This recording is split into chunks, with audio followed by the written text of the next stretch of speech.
Hi. Hello. Hi. Good morning, good afternoon, and good Evening. yeah. How's everyone doing? Nailed it. That was the first time ever. It took us 13 episodes, but we got it spot on that. How you doing, Trans? You okay? I'm doing okay. I'm a little tired, but I'm okay. You're a little I'm tired. here. I'm here, guys. I'm not in bed sleeping away. I'm here. You're tired? Oh, long day then today. Long day. Oh no. I've been up since 7:30, you guys. I am so ready for a nap. I'm like, yeah. To be honest, I did have a little bit of a nap, and I woke up like an hour before, and I was just jealous. like, yeah, it's so horrible. Having a nap. I can't have a yes. nap. I don't get a nap. I know, old age kicking in as well. Shut up. Anywho's, but yeah, You're younger than me. How the hell are you old? What the shit? Yeah, it's the grey hairs kicking in. I got gray hairs too. See those bright highlights? They ain't highlights, y'all. They're gray hair. I'm glad you mentioned about that for anyone that's listening on the audio podcast. I'm so sorry to everyone that is listening from the audio side of things as well. But yeah, we're back for episode 13. Episode 13 of the Bish Bash Bosh. Of season 2 of the Bish Bash Bosh. 2, that's right. Yeah, don't swear. Don't swear. I didn't swear. I didn't. I was going to say. But yeah, it should be a mad season, to be fair, because we was meant to have a streamer coming on this week, but unfortunately she could not make it this week. Okay. So we said to her we'll try and make her come on another day if we can. But yeah, I mean, not only that, we've got a return, should we say, of a particular streamer as well. It should be a class one. And none other than Daddy Senpai. Gotcha. Every time. It never fails. Never fails indeed. How you doing, mate? You all right? I'm good. All right, hang on there. I didn't choke this time. Speaking of, Daddy Senpai did give me a tier 1 subscription. Thank you, homie. Appreciate it. All the love, buddy. Let it run. And Vanilla, hey, buddy. How are you today? Hope you're having a good afternoon. Hello. The new bed sheet. Oh, I didn't notice those. Trap noticed them and I didn't. You got new bed sheets. Those look so cool, dude. I like them. They're badass. Oh, mine. Your sheets. Yes. Yeah. Your fucking sheets. Oh yeah. It's just the same old, really. I love them. They're cool. Is that a whole skyline thing you got going on? Yeah, I was like, that's pretty awesome looking. I like to be fair, it's a New York skyline. Yeah. Nobody wants to see that. What's this? I'm sorry to everyone listening to the audio. Imagine that, but longer. I love it. That, so but badass. It's better on the pillowcase. And it all matches too, guys. It all matches. Yeah, absolutely. Hello, Trapper. Trapper, how you doing? Hey, Trapper. Good to see you, buddy. Vanilla. And it's been a minute. I know, mad scenes. But yeah, it should be a class. Whatever happens in this episode, I'll just hope that the senpai does not choke on any more of those drinks during the podcast. No, Are you sure? Yeah. But yeah, thank God for that. But yeah, it should be good stuff, to be fair, because obviously we've got quite a few stuff to get through. Because we're not going to do the questions, because the Daddy Senpai has already done, he's already completed it in one season, so we're not going to ask him again with the same questions. So, but yeah, it should be a massive. Damn, Vanilla. Starting off strong. Of course. We do apologise. We're not repeating any of Vanilla's comments during the podcast unless they are specifically okay comments, should we say. I mean, it's not bad, but it's not good either. Like, we're not repeating them because they're not bad, but they're not good. They're kind of... I mean, the first one's good, right? If we just kind of got rid of that for him, yeah, His banner says first order, and Vanilla says he thought it said something else. Hi, Kel. What's up, buddy? All the love to you. Good to see you again. Welcome. But yeah, we brought the Daddy Senpai back for the trilogy. Should Well, we you say? can't get rid of me. He did say that if ever we needed him, just to let him know. We have video proof of this. Yeah. He said, that "Hey, doesn't just sound let like me me. know if you want me to if you want me to join again anytime." He told me. He said this. That doesn't sound like me. So I think so it it's sounds a completely twin. like you, buddy. So it's a twin. My That evil said, twin. we got an evil twin as well. So what we're going to do, guys, is we're not, as I said, we're not going to do the questions tonight because he's already completed it. He's already done that, to be fair. So what we're going to do, we're going to do a free-form discussion, and to hear our thoughts on particularly the articles or anything that we've never heard, or if you guys have heard. We have a articles discussion itself. topic, but we're just going to have a free form. We're just going to have a free form chat, if you will, after when we would normally have the interviews. So. Yeah, absolutely. I'm just reading some of the comments. Vanilla says either way, a stormtrooper can get it. Love a man in uniform. All right. Kel goes, listening to Vox Machina got to the part where Vax shaves off half of Grog's beard. Yeah, that's hilarious. Mad scenes, to be fair. Yes, Absolutely mad. 100%. So what we're going to do, guys, is, as I said, we're going to do the first segment, which is the PC console news. The second one, I will put down as what Trent said will be the main discussion, but then straight after that will be the free-form discussion. And then we got our own brand new segment started a few weeks ago. Well, we've already had it for ages as a side note, but properly now it's the updates on GTA RP, which I'm hoping the Daily Senpai as well as Trans will give their thoughts of what happened in the GTA RP. That sounded so confident, but that we got a little bit to talk about today on GTA RP. And then we're going to do the Ask Us Anything part, as always, each and every single week as well. So, are you guys all set, ready to go? All good? Always. Yeah. Cool. Good. So, we're going to do the PC console news. So, as anything that Trans has picked up with all the news articles itself, and we'll hear from the news articles itself. And did you want me to do some of them, Trans? Or... If you want. We got short articles today. So we got more time to talk about them. So. Okay. I'll let you decide which one you want to do. The first two, and I'll do the last two. It's up to you. Yes, I will do the first two, and you can do the last two.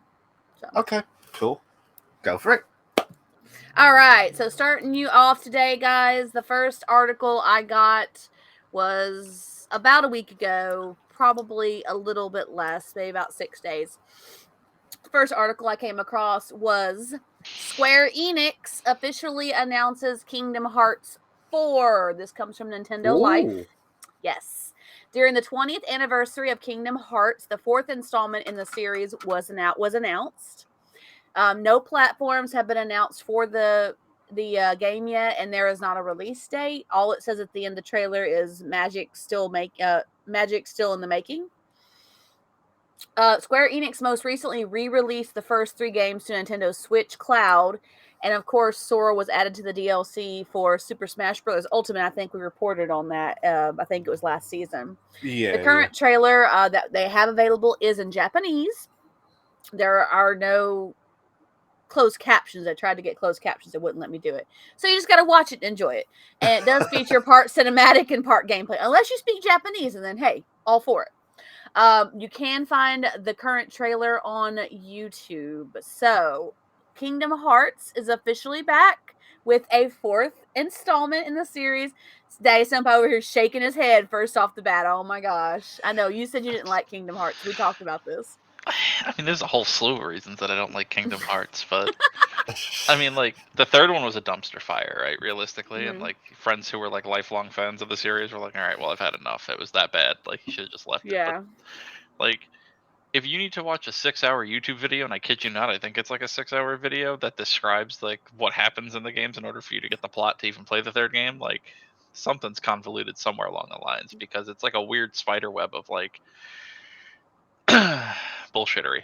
Honestly, it's just all over the place. None of it makes any sense, right? It's like one's the soul and one's the heart of the main character from the first game is pretty much what all the spin-offs were, and it was too much. They tried a lot. It was just worse Final Fantasy. It's really how I felt. I mean, I love Kingdom Hearts. I've You loved like it since Disney. the beginning of the series. I do like Disney. Yeah, see? Kel goes, yes, I heard about it. Haven't seen the trailer yet, but so hyped for more Kingdom Hearts. And Vanilla goes, so that means we're going to get Kingdom Hearts 3.1, 3.2, a mobile platformer, a Switch game, and 3 other random games before we get 4. And they're all going to be canon, and they're all going to have a storyline that makes no sense. That's going to completely, pretty much change the normal canon of the game, because that's what Kingdom I'm Hearts with does. you 100% that the storylines have gotten a little convoluted. I'm 100% with you on that. But as far as the concept of the game and the feel of the game, I've always loved the game just in general. And I like the different places that they try to take Sora from the different scenes from the different Disney movies, which is pretty awesome too. So I've always been a big Kingdom Hearts fan, and my friend back in high school was also a big Kingdom Hearts fan. I think she's the one that got me into it. So like everything she had that was Kingdom Hearts, I'm like, oh, I should check this game out or this book or whatever, and I did, and I was like, oh my god, this is so cool. So I'm a big fan like that. But I mean, it's that RPG feel with the Disney aspects to it, and I'm super stoked for installment 4, whatever they're taking the storyline. I'm super stoked about it. Vanilla goes, waiting for Sora to become an adult because that gummy bear, some man can get it. I bet Sora would be one hell of a good looking adult. Seriously. I really think he would. Really? I just picture him as being like a brunette Cloud, essentially. I can see it. That's But he really all wouldn't be I as see him being. brooding. He's not as brooding, though. That's the thing. Yeah, he'll lose another girlfriend or two along the way, and then he'll be brooding. But no, it's just that funny. You ever seen that comedian who does the skit where he likes to say that J.K. Rowling just wrote sucky Star Wars? Essentially, Yeah. how I haven't seen that. Harry Potter's just sucky Star Wars. Yeah, And yeah. it's much the same thing to me when it comes to Kingdom Hearts and Final Fantasy, like especially because I played the first 2 a lot as a kid, and I really like the addition of all the the Final Fantasy stuff in Kingdom Hearts 2, and that's really what it felt like. It just became was just a suckier Final Fantasy going forward. I thought it got a bit, as you rightly said, guys, was just got a bit over the top and stuff, like with all the complications and like the different storylines as well. But I mean, I'm hoping that I don't know how you could change the time of like all the timelines and stuff, like all the story modes, because once you've messed that up, you can't go back. Now it's just done and dusted. But I hope that Kingdom Hearts 4 can just settle down and just stop, because I think personally, I mean, I loved it, the first few games, but then afterwards, I didn't. It just got a bit like they had a remix version, they had different versions, they had the Toy Story characters in, they had all the Disney characters, they had every single character that you could ever possibly could have, but. No, I think personally, they need to think about stopping the 4. I mean, if you're a big fan of it, I'm so sorry, I'm sounding a bit down on it, but once you got to the 4th or 5th, it gets worse, doesn't it? As it's like movies, like a trailer. Like the first 2, great. As soon as the 3rd comes out, it goes down. To be fair, well, 3 is the magic number for everything. So trilogies are usually where most storylines will stop, unless they just want to keep trying to push the series. But 3 is the magic number. After that, people start getting tired of it unless there's some sort of storyline that evolves over the course of the next few stories. Like Star Wars, like Harry Potter, all that stuff. So like it has the evolution of different things happening, which affect things around the world, which make things differently. But if the world's still the same and everything's still the same and people are still doing the same things, it's one of those things kind of like, I mean, yeah. like, we've had enough of this. That's 3 is the magic number for just about everything. It's a gimmick thing to me when it comes to. It's different with movies and other forms of media than it was video games, because it's always a gimmick thing that I think ruins video games, right? Because like take Gears of War for example.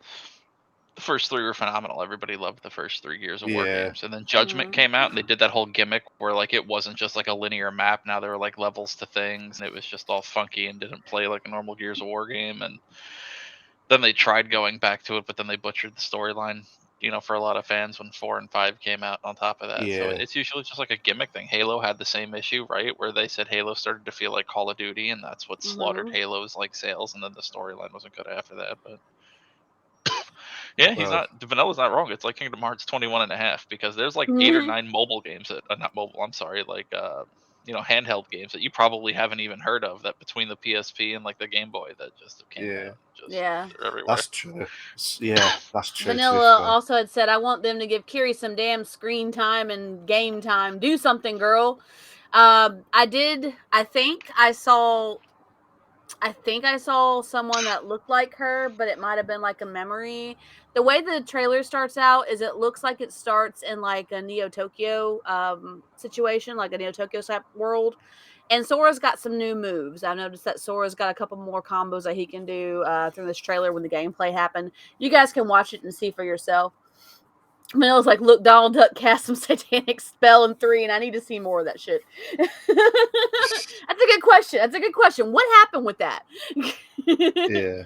And Trapper goes, disagree. Devil May Cry, prime example. I mean, and Kel says, from what I heard, KH3 was supposed to be the end of Sora's story, like it would keep going, but Sora's was over, but I don't know. I don't know either. We'll see. I mean, with Trapper's comments about Devil May Cry, yeah, there was like loads of Devil May Cry scenes, but one, I mean, some games, I know I was trying to refer to like a movie, 3, like 3 should be the magic number, as you rightly said, and that should be it, no more. Or if you do like spin-offs, like what Kingdom Hearts does, 3.1, 3.2, and all the other up to 3.500 or maximum, whatever you want to call it. But personally, I think it's just you don't want. I mean, I loved Uncharted. If you've never played Uncharted, they did 4. They did. To be fair, they did the 4 story modes, and they got it in sync with the story. Yes, they did a few spin-offs on PSP and a few. I think it was a few of the episodes of it, but that was perfect. Yes, I said 3 was perfect, but Uncharted was without doubt the 4th stopped everything. They should have stopped it, and they did it perfectly. So some games look at Nintendo, look at Super Mario. How long has he been going on? For many years now. That's true. Different. I think that's a little different though, right? He never really has like sequels aside from like Galaxy, right? They're just like actual like different games that storyline's not related. I was just saying, like in general, like as in he's had many games, not in the same storyline as such, like what Kingdom Hearts or Uncharted or any other type, but he's been out for like, God, nearly 40 odd years. Yeah. And, well, I mean, it's been 20 years since the original Kingdom Hearts release, so I think that 20 years, and as long as it's been since Kingdom Hearts 3 came out, it's been quite some time since the last installment and the new installment. So diehard fans, such as myself and of course my friend and anybody else who I know who's played it, are stoked about it because it's been so long since we've had anything new from Kingdom Hearts. It's only been 2 years. So this is 3? I thought Kingdom Hearts came out longer than that. It might have been 3 years, but 3 just came out. Yeah. I thought it was longer than that. 3 came out on like the Xbox One and everything, like a couple of years ago. So I was wrong then. That's not a mistake. Vanilla goes, I just want Kitty to kill someone. She needs that experience in her life at least once. She needs to take out a shadow spawn somewhere. Kira and Maleficent join sides and just pull Sora's soul away from Hades. That's a cool idea. I like it. Zelda was lucky enough to just ditch the number on the title curse. Yeah, that's a good point too, Vanilla. Well, they were another one, right? Like technically their games did happen like in some sort of canon order, but they never like had a second game, right? It was never Twilight Princess 2. I think Breath of the Wild is going to be the first one to get it, right? Like a full-on sequel. I think so. Yeah. I think other than that, they haven't really had like an issue. Well, I mean, there was like Link's Awakening, I guess, was like. Well, the thing about thing about Zelda's is different too because there's a different Link every time. The different Link each time, yeah. So as the story progresses, it's like reincarnation. So it's a totally different like concept. Like it's not the same Link throughout all of the series. Imagine like Doctor Strange's madness of infinitive worlds. Imagine that. Can you imagine all that different links all That's pretty together much in how one it game. works. Yeah. Yeah. I mean, it's kind of like Doctor Who in that respect. There's different doctors, but it's different Yeah. links as reincarnations as opposed to different versions of the Doctor. You know what I'm saying? Well, I mean, I don't really get the right to complain about a game that's been going on for like 25 years and like hasn't changed a single thing because I've been playing the Dynasty Warrior games for like a millennia now, and I think they're coming Yeah. out with 9 empires. And for those of you who don't know, it comes out with the base game, and then there's an empires variant where it's pretty much like there's a map and you get to like conquer all of China, like with Cool. like your custom characters and stuff. But that means like for in between 1 and 2, it's going to be like 2 other games. So it's just like there's like 20 Dynasty Warrior games that are out, and I play them all. Like there was a Gundams one that came out, and it was like the worst thing I think I've ever played, but it was still fun. But The boyfriend likes the ancient China ones. He likes those a lot. oh, they're always fun. Vanilla goes, No. any game where Link can be in his underwear is a good time. Typical vanilla. And It you are right. depends on the link. That's Yeah, the it question. depends. I was going to say you were right, Senpai, because Kingdom Yeah, I still Hearts got that 3 was released back in 25th of January 2019. So just So it over hasn't 3 been that years long. ago. So it felt longer than it actually has been. So it's Well, I been mean, about 3 COVID, years. right? That sent like that made everything drag on for. You know Yeah, what? yeah, definitely. God. I mean, I could not believe they did Kingdom Hearts 2 back in 2005. Yeah. Mhm. Yeah. And then And if then- you look at the list, there's like 17 other games that are going to be in between that were all like PSP and Game Boy exclusives. Well, I've just seen another one just coming up saying Kingdom Hearts High Definition 1.5 Remix. I mean, Well, that's because they're remastering it, most likely. but it was annoying because it's like, well, they're going to do a DJ in across with all the games itself. Imagine as well. Diablo be is epic. just as bad as that too, right? How long have people been? Were like people waiting for a brand new Diablo, and then they like announced it, and then they like blue balled everyone by saying it was a mobile game. Yeah. Oh no! Like, I don't care for Diablo like that, but they did them so filthy. Everybody so thought they were gonna get a new Diablo like teaser and then a release, and then Blizzard hit them with the whole "JK, it's a mobile game." It's not what you think. But yeah, No. I personally am excited about it because I was like, yay, new Kingdom Hearts! Painful memories of Diablo, Trapper I told says. you it was bad. Like there's very few times that I think you get trolled that hard by a game company, and like Blizzard hit everyone right in the gut with that. Yeah. Disney just needs that money across 100 games using their brand. You're not wrong. That's true. That's true. But I mean, I hope that they settled all the story mode of Kingdom Hearts 4 and just hope they don't go mad. I mean, the trailer looks kind of cool, and it has that classic Kingdom Hearts look without it being blocky. It's more rendered, more defined, but it's still the same cartoony look that Kingdom Hearts is known for. But the trailer looks really cool, and like I said, it looks like Sora's got some new abilities and some new things that he can do in his fights. So that's going to be kind of cool too. Yeah, absolutely. That'll make it a little fresh, a little bit. Just a little. Just a tad, to be fair. Just a little bit. But yeah, I hope that they bring out a classic and just hope that they settle down with the story mode, as you might have seen with the YouTube itself. But again, the way it looks and the way that they've done it throughout the series itself, they'll probably go different routes to a different storyline, and we'll see. Because I mean, it looks like all you see is like an introductory cinematic, and then an early gameplay. So that's all you see, I think. Vanilla's Kingdom Hearts should have been an MMORPG at this point. You got a point. That would be really cool. People playing their own Keyblade wielders helping Sora in Disney fight. That'd be kind of cool, actually. I would be down for that. That'd be a cool concept, Vanilla. You should totally put that in. But would you pay a lot of money? Would you pay like an add-on to change it from a normal game to an MMORPG? I would pay a subscription fee. Yes. What? If I was to get into it, then yes. I won't pay a subscription fee for Final Fantasy. I'm not going to pay a subscription fee for crappy Final Fantasy. I think it's more of a crossover at this point. Seriously, Dice. Yeah. Nah. The gameplay, at least in the first two and a couple of the ones I played, it was literally just Final Fantasy, just with the Disney skin on it. If I wanted to do that, I'd just go like play Smite and throw like Disney skins on a bunch of characters and call it a day. This guy, legendary. Got a point. He has got a point, to be fair.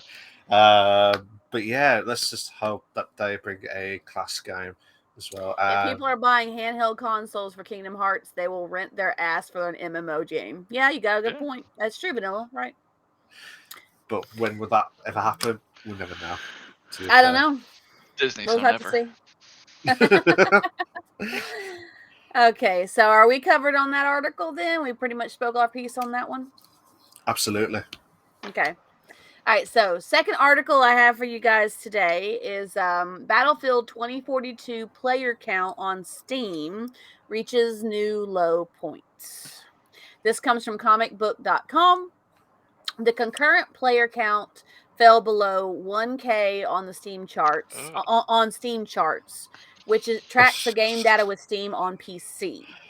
Now, it is worth noting that this does only track the data on Steam, so it doesn't reflect how the game is doing on other PC launchers as well as other platforms. So it's just Steam for this particular viewpoint.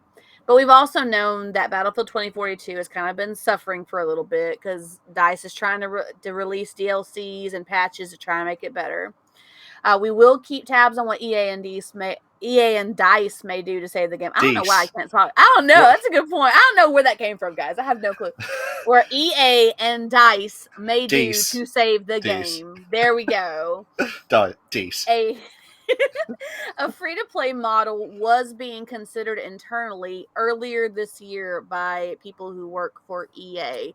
So we'll just have to see if that actually comes out and if that actually is enough to turn the game around. We'll cross our fingers and hope that it is. So what do we think about this one? I know Mount probably has some comments on this because you have a thing about, games being hyped up, and as much as Battlefield 2042 was hyped up and how bad it's been doing since it's been released, you probably have a couple comments on that. So yeah, I mean that's news. That's first news to me on that one, to be fair. I knew Battlefield, as I said before, I think I've said this like many times in the podcast itself, like where you get a hyped game, you're looking forward to it, that they played it for like 5 minutes and they think, shit, this is shit. Bugs galore, not being fixed, waiting for patches, and patches are not even fixed on the simplest things that they've done.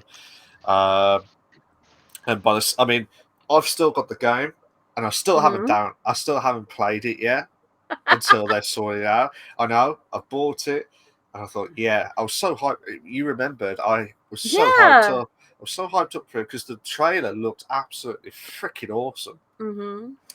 It was one of the best trailers from EA. It really was. From E3, it was actually really good. Yeah, one of the best ones that we saw. But I do feel worried that this could be the last. I mean, I know I probably sound a bit straight to the point and not thinking about the future itself, but I can't see Battlefield come back into this as such. As in, like, how can they get back into it when they've lost all that credibility from all the players that they've paid £50 or $70 or $90 or over $100 for the Ultimate Edition, which I haven't got, by the way. I just bought the normal game. Thank God for that. But if people who bought the Ultimate Edition and played Battlefield for like many, many years, or any other games that they've been hyped up and they found out it was shit. I mean, you remembered when I mentioned about Driver. I loved Driver, the first one. I loved Driver, the second. And then they did Driver 3. I was so hyped up, so looking forward to it. And then they fucked it up, didn't they? On PS2, because it came PS1 out. It was bad. Yeah. And then following on from the last article, they did a few more games. Like, what was it? There were some others as well. But then they did like San Francisco, was like the last one in the Drive series that they did. But it was a totally different concept, but it was good, to be fair. It didn't feel like the same on the old series itself, but We should find out from our friend Rogue how she's enjoying Battlefield 2042 because she was excited about it.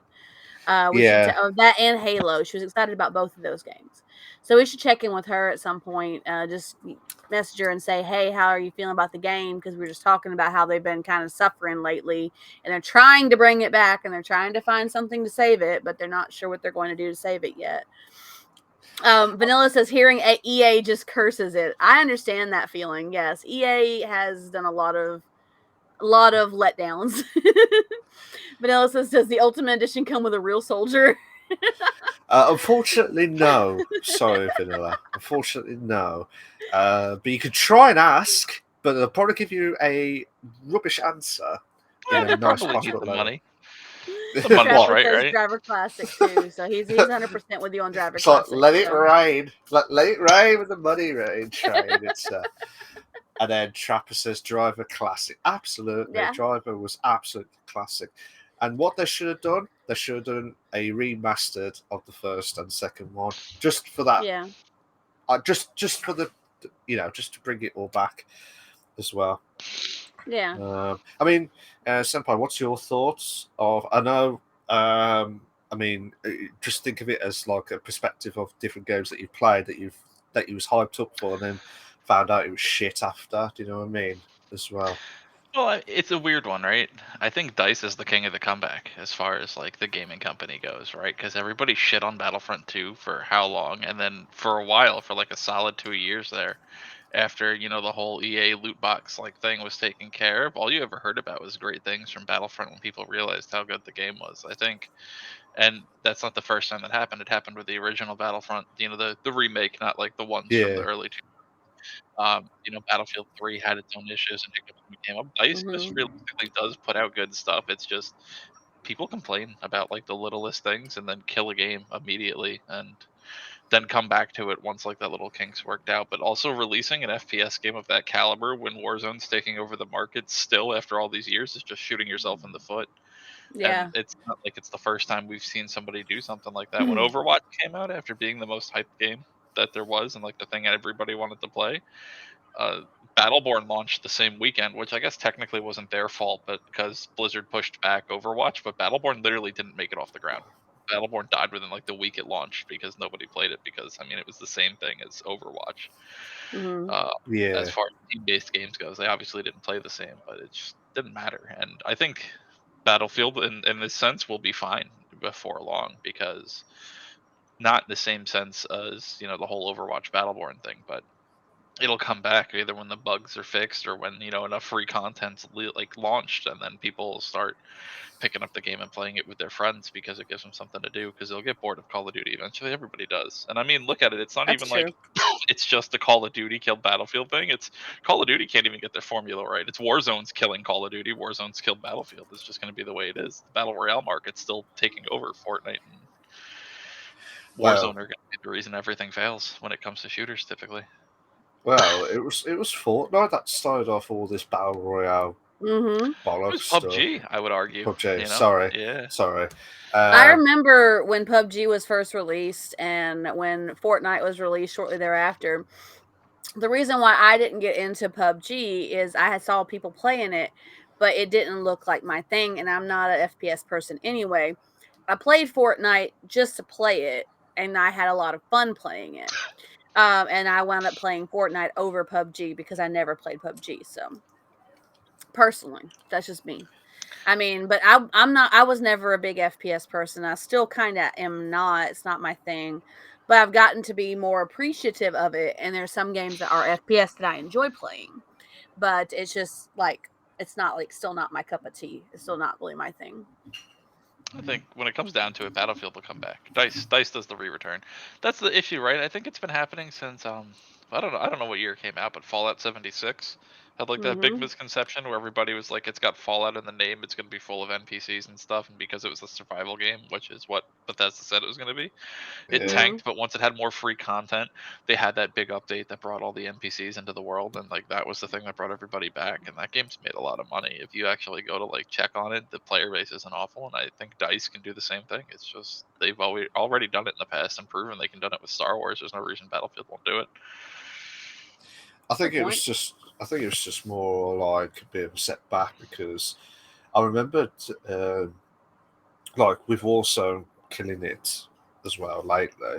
Vanguard apparently was worse. Apparently in the Mhm. Call of Duty series, so it was like two former competitive games, Battlefield and Call of Duty, who had their own separate games, and they cannot compete each other because of Warzone and some Mhm. other markets as well. And that is shocking, to be fair, when you think about it. I remember these two were like head to toe, like Call of Duty always comes out in November, Battlefield, whenever it did came out, it was probably like October or something like that. But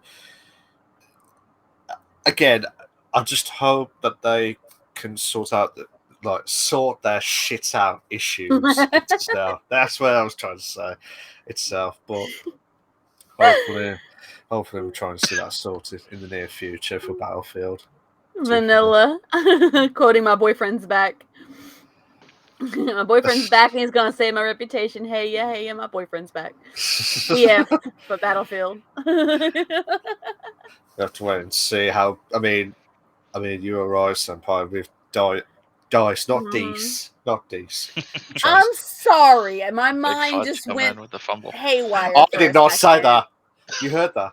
You heard that. I did not, and I'm glad I did not. Oh, I'm sorry, Big Fudge. Shush! You shush! You shush! It's okay. Oh no, it's It's okay. When I actually come to visit you, I'm gonna smack the shit out of you for Oh, when's that every time happening? you call me Big Fudge, okay? Trapper over there laughing his ass off. Oh my god. And welcome It's called to calling the myself. what? Oh, karma. Welcome to the Bish Bash Boys podcast. Boom! The Will Smith moment. Smack. There. Speaking of that, and backtrack to Kingdom Hearts, I meant to bring it up then. Did you see everybody joking around, especially on TikTok, where they want that to be like the genie's quip for when he gets summoned in Kingdom Hearts 4? No. What? Which Yeah, one? the whole Will Smith screaming at Chris Rock from like his seat. Yeah. Keep my wife's name out of your mouth. They want that to Yeah. be this whole thing. I'll have to find it and send it to you later. But like, it's the funniest thing because they're just roasting him, and it just brought up Kingdom Hearts with it. You're right, Vanilla. He probably would like it. You know. I've known him Mad. long enough. Wow. What? Wow. We talk a lot, okay? Besides our characters having a relationship in City, we talk a lot as friends. Okay. I'm just saying. Okay, Deece. Malk's just feeling. Okay, Deece. It's funny that she like sees the excuse that her mind went haywire, and that's why she said Deece. But that's exactly where the fudge thing came from too. So Yeah. No. That fudge came from my mind just slipping into the gutter for like a split second, and me busting out laughing to myself about what I was thinking about, and then coming back and gaining my composure. That's where that came from. Yeah. Legs is feeling sassy today, so says Vanilla. In speech marks mode as well. We'll have to wait and see how everything. What was that? Exactly. What was that? What? Sorry? Oh, I said cream machine. Sorry. Yeah. Yeah. Yeah, but do you have an itch over there, Malk? You have an itch? Yeah. There we go. Anywho, before it gets even worse, we have to try and carry on with the news articles itself. Yeah, so have we all settled with the Battlefield comments? Yeah. Anything like that? All good? Okay, so as we agreed, I will do the last two articles. This next one, I am absolutely pissed off about. Absolutely pissed off. I knew you would be. That's why I said you can do this article. You can do this article. I knew you would be. Not a podcast, not a domestic. Good point, Trapper. That is true, Trapper. That is absolutely true. I missed you, Dan. Missed you. We miss you so much, man. All the love to you, buddy. I miss you too, buddy. For real. So this is article that's come from comicbook.com. I hope this is not 100% serious, because if it is, I am absolutely pissed off as well. Crash Bandicoot fans worried after new developments at guess what? Activision fucking Blizzard. Yeah. It didn't say fucking Blizzard, but that's how I say it as well. Sure it did, Malk, or if it didn't, it should have. It should have. It should have. So for Vicarious Visions, the studio behind Crash Bandicoot Insane Trilogy, I tell you what, that was absolutely epic, and they did spot on with that trilogy. Has announced that it has officially merged with Blizzard Entertainment. Bastards. Yeah. This is why I was going to let you do this article, Malk, because I know you have very strong feelings about this. The one game that I like to the one company I fucking hate. Merge. Why? You picked the wrong protagonist. That's where that happened. Yeah. Always go purple. It's pretty awesome. I should. Yeah. I mean, the studio will still be based out of Albany, but will not dedicate itself. That's supposed to be now. Typo on my end, guys. Will now dedicate itself. Thanks. I'll mention it again. The studio will still be based out of Albany, but will now dedicate itself to support for games like Overwatch and World of Warcraft.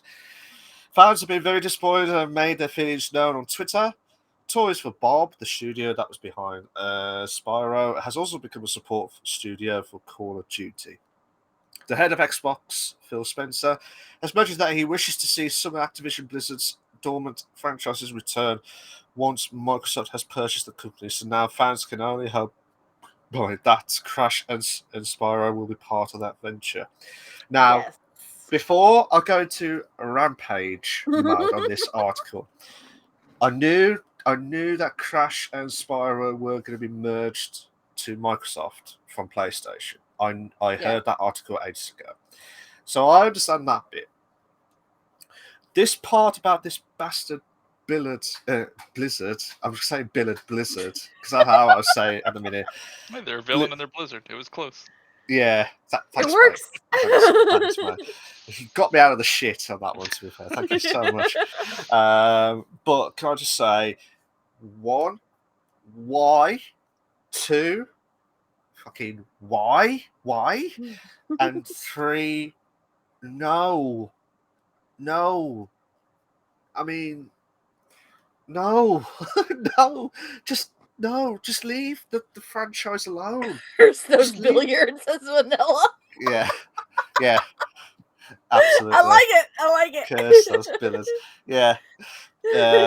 So my rampage of Activision Blizzard when they need to sort their shit out has now decided from Vicarious Visions to merge with them.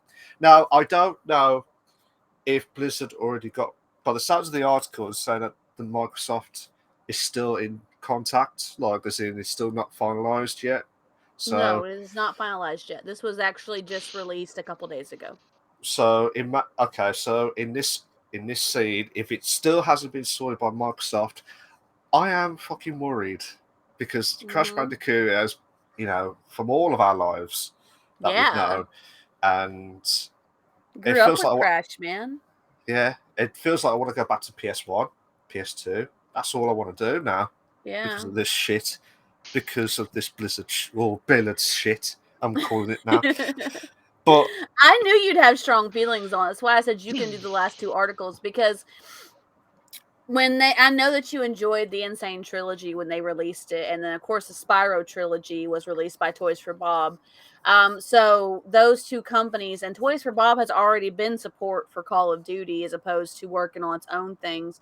And now Vicarious Visions, who did Crash Bandicoot's Insane Trilogy, being swooped in by Activision Blizzard as well, is like, as much. I know that the releases for Insane Trilogy had their issues, but it was still overall a very well-loved re-release. And so was the Spyro Trilogy as well. Both of them were.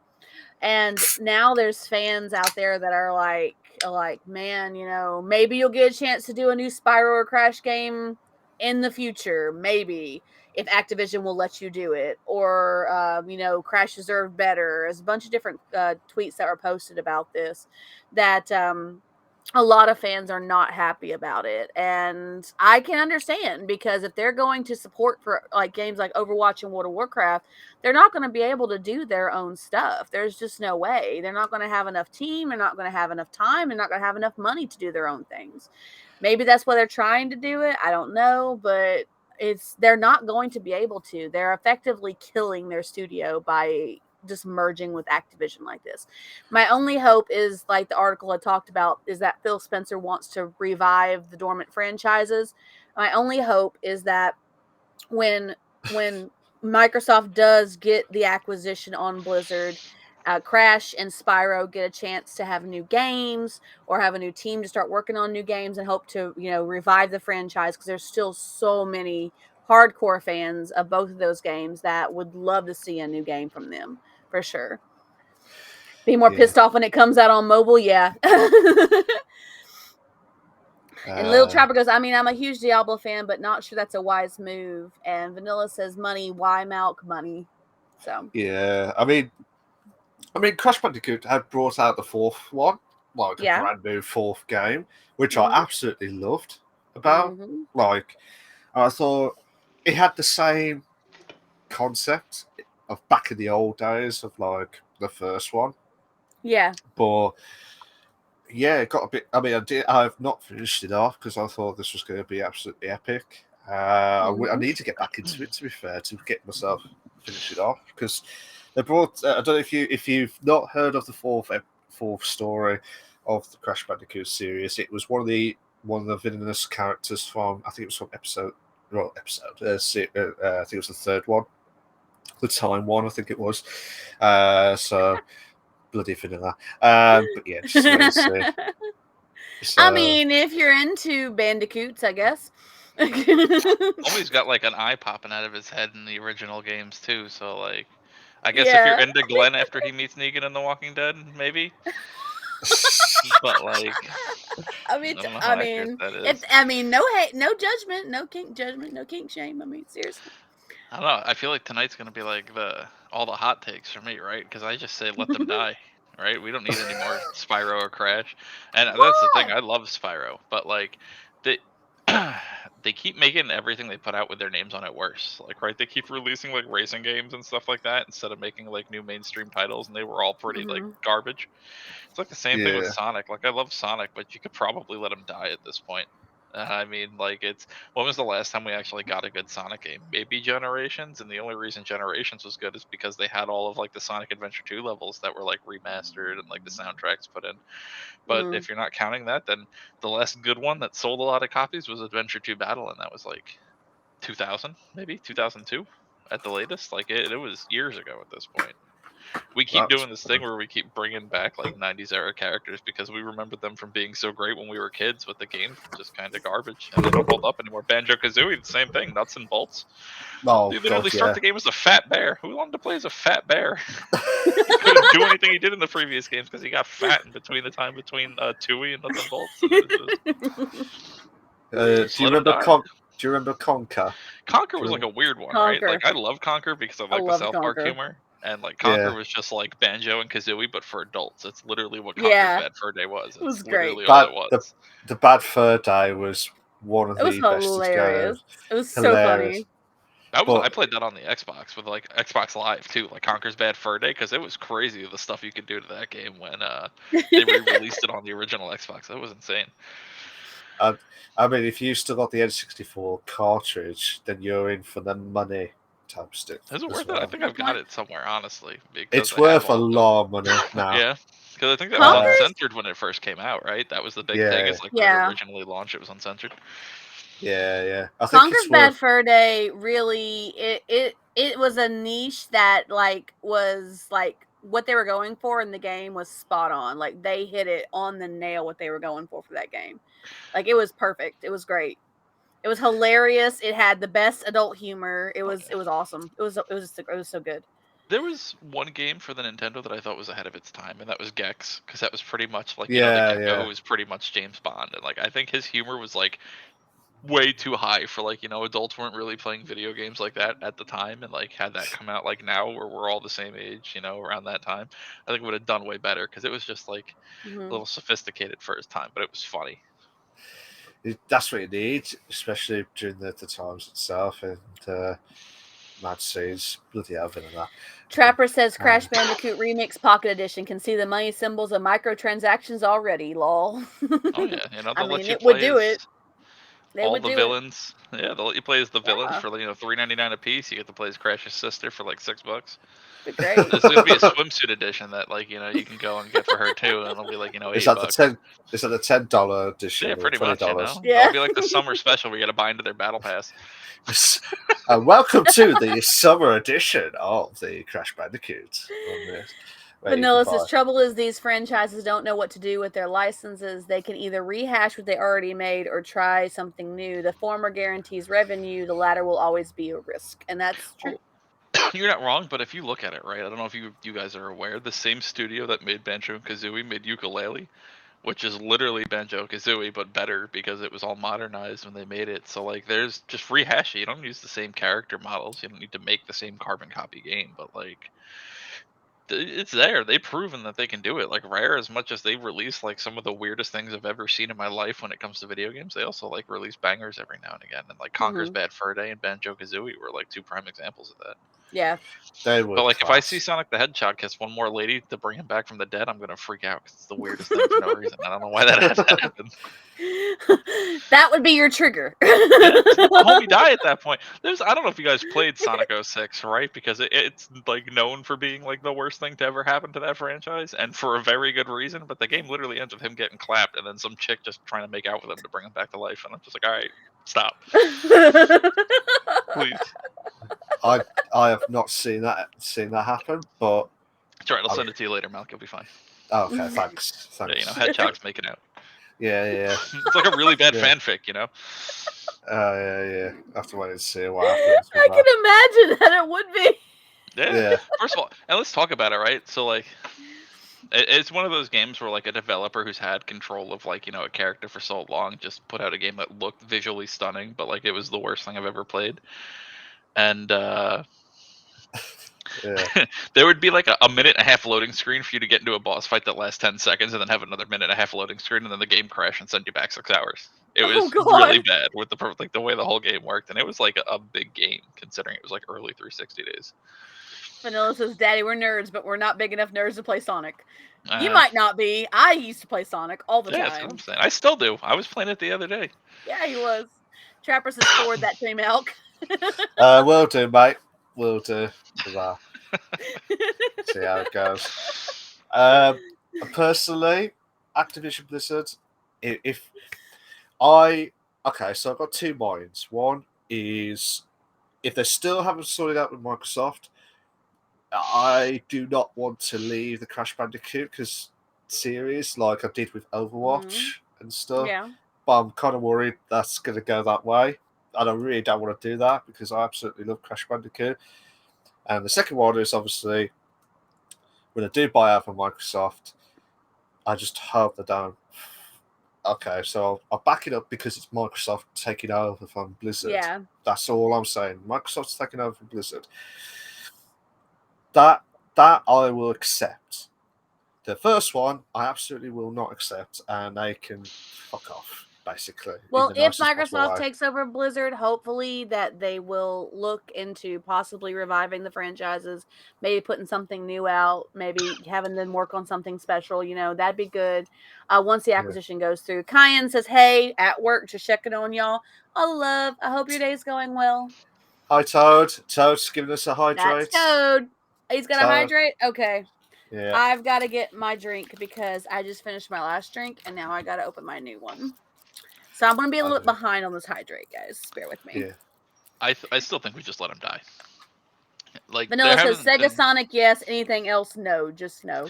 Listen, if it's not, Team Sonic or, Sega Team is just not worth it. It really isn't. But I don't know. Sonic Forces wasn't like god awful. It was just like every like Sonic fanfic writer's wet dream though, because like you just made your own Sonic character and stuck him in a campaign. So it was like, all right, cool. It's a fever dream for kids who just didn't really ever get that chance. But there are some characters from the 90s that I think need like solid comebacks and like decent games. Like I would love a good Mega Man game with like not Mega Man, I'm sorry, Bomberman Yeah. game with like a story, because that man hasn't had Yeah. like an actual story since like the Nintendo 64. It's just been arcade games. And as much as those are fun, I mean, I don't even know like any of the lore behind like Bomberman, if there's any real lore, because the one time I tried to look into it, there was like a Doom Xbox original came out and it was called Bomberman, and I was like, that's as far as I got into that. And I was like, I'm not even trying to do this anymore. But like, let most of the 90 characters die at this point because they've all been used and abused. I don't think we need, and that's coming from the guy who watches like Dragon Ball from the 80s still. So like, Dragon Ball, bloody hell, that's mad. To be fair, I mean, don't get me wrong. I mean, I would love to see some of the old. You're right. I would love to see the iconic 90s. Imagine Duke Nukem come he out. failed so Yeah. hard when he was when they made that 3D. I played that to 100% it on the 360, and it was probably the worst thing I've ever played. Have you Yeah. ever played the one on the N64 one? Yes, I played all the old ones. I love those, and they were fun. But I had to play the new one when it came out, and it was bad. It was like the same humor. Okay, so ignore that last one, the Xbox. Would you ever like to see him come back for a brand new story or new origins of him certainly. coming back? Well, that was like Serious Sam has pretty much the same thing, right? It's like Doom, but like less vulgar, I guess, is really the only difference between Serious Sam and like Duke Nukem. And like, I would love more Serious Sam also, because those games are fun. Vanilla says, I want a new 2D Castlevania. That would be cool. A new Castlevania scroller. That'd be pretty awesome. And Vanilla says, look, Dragon Ball from the 80s is everything. Yeah. Like, I mean, I like Super, but like, man, Dragon Ball Z is always going to be like my go-to. It doesn't matter what anime comes out. Yeah. I mean, like, just the way it is. Just how you roll, like the money rolls. Well, it'll be like one of those things, you right? see all of his little trinkets back there, right? I mean, you see all those. And the tattoo as well is just and the tattoo. I did not know that, mate. I did not know that at all. Yeah, it's Planet Vegeta's thing going on. Yeah. Real throwback. You see it like twice in the show. I know you mentioned also Mega Man. Mm-hmm. There was who's it? There was another one that came out recently. They tried to bring out the finished part. I think it was Sheamus. Is it Sheamus? Yeah. Oh, Metroid. Yeah. Metroid. There yes. was a recent that game Metroid. was unbearable. It was so hard. I'm not even gonna lie. That game was hard for no reason. It was fun because I think we really needed a good Metroidvania game, because that's back to what Vanilla was saying. We need more of those. What is it? Symphony of the Night, I think, was like on the 360, and that was like 8-player co-op as a Castlevania game, and that was phenomenal because you could unlock different characters through microtransactions or just playing the game, and it was real fun. No, sorry. Vanilla says, I want a gritty Sin City mystery scroller to play. You said stroller. Scroller, corrected. Stroller. A mystery stroller. A mystery stroller, Sin City itself. Mad. Whose stroller is this today? There's it's a lot shopping. Of things it's the shopping trolley. Oh, certainly. I think there's a lot of games we could get to like come out to like replace this like use and abuse of like wanting like older ones. Like, we haven't really had a good like cyberpunk themed like almost like Assassin's Creed type game, which I think would be fun. I mean, we kind of have oh man, what's it called? It just had a new one come out like last year or the year before. Valhalla? No, not Assassin's Creed, but oh, that's not Assassin's Creed. I'm sorry. No, I'm trying to think. Was it Watch Dogs? There you go. Watch Dogs. Like, that's all dystopian with like tech and stuff, but I want like a real nitty gritty like cyberpunk, like not cyberpunk as in like the game, but like cyberpunk as in like the art style with the neon lights and like the gritty like cityscape type. Even like Assassin's You never Creed know. game. Watch Dogs in cyberpunk. Is cyberpunk. I need to say cyberpunk. Listen, you've been making fun of her too much. Now you're gonna keep doing it. You set yourself up. Yeah, this is apparently, guys, is the episode where none of us can talk. Apparently.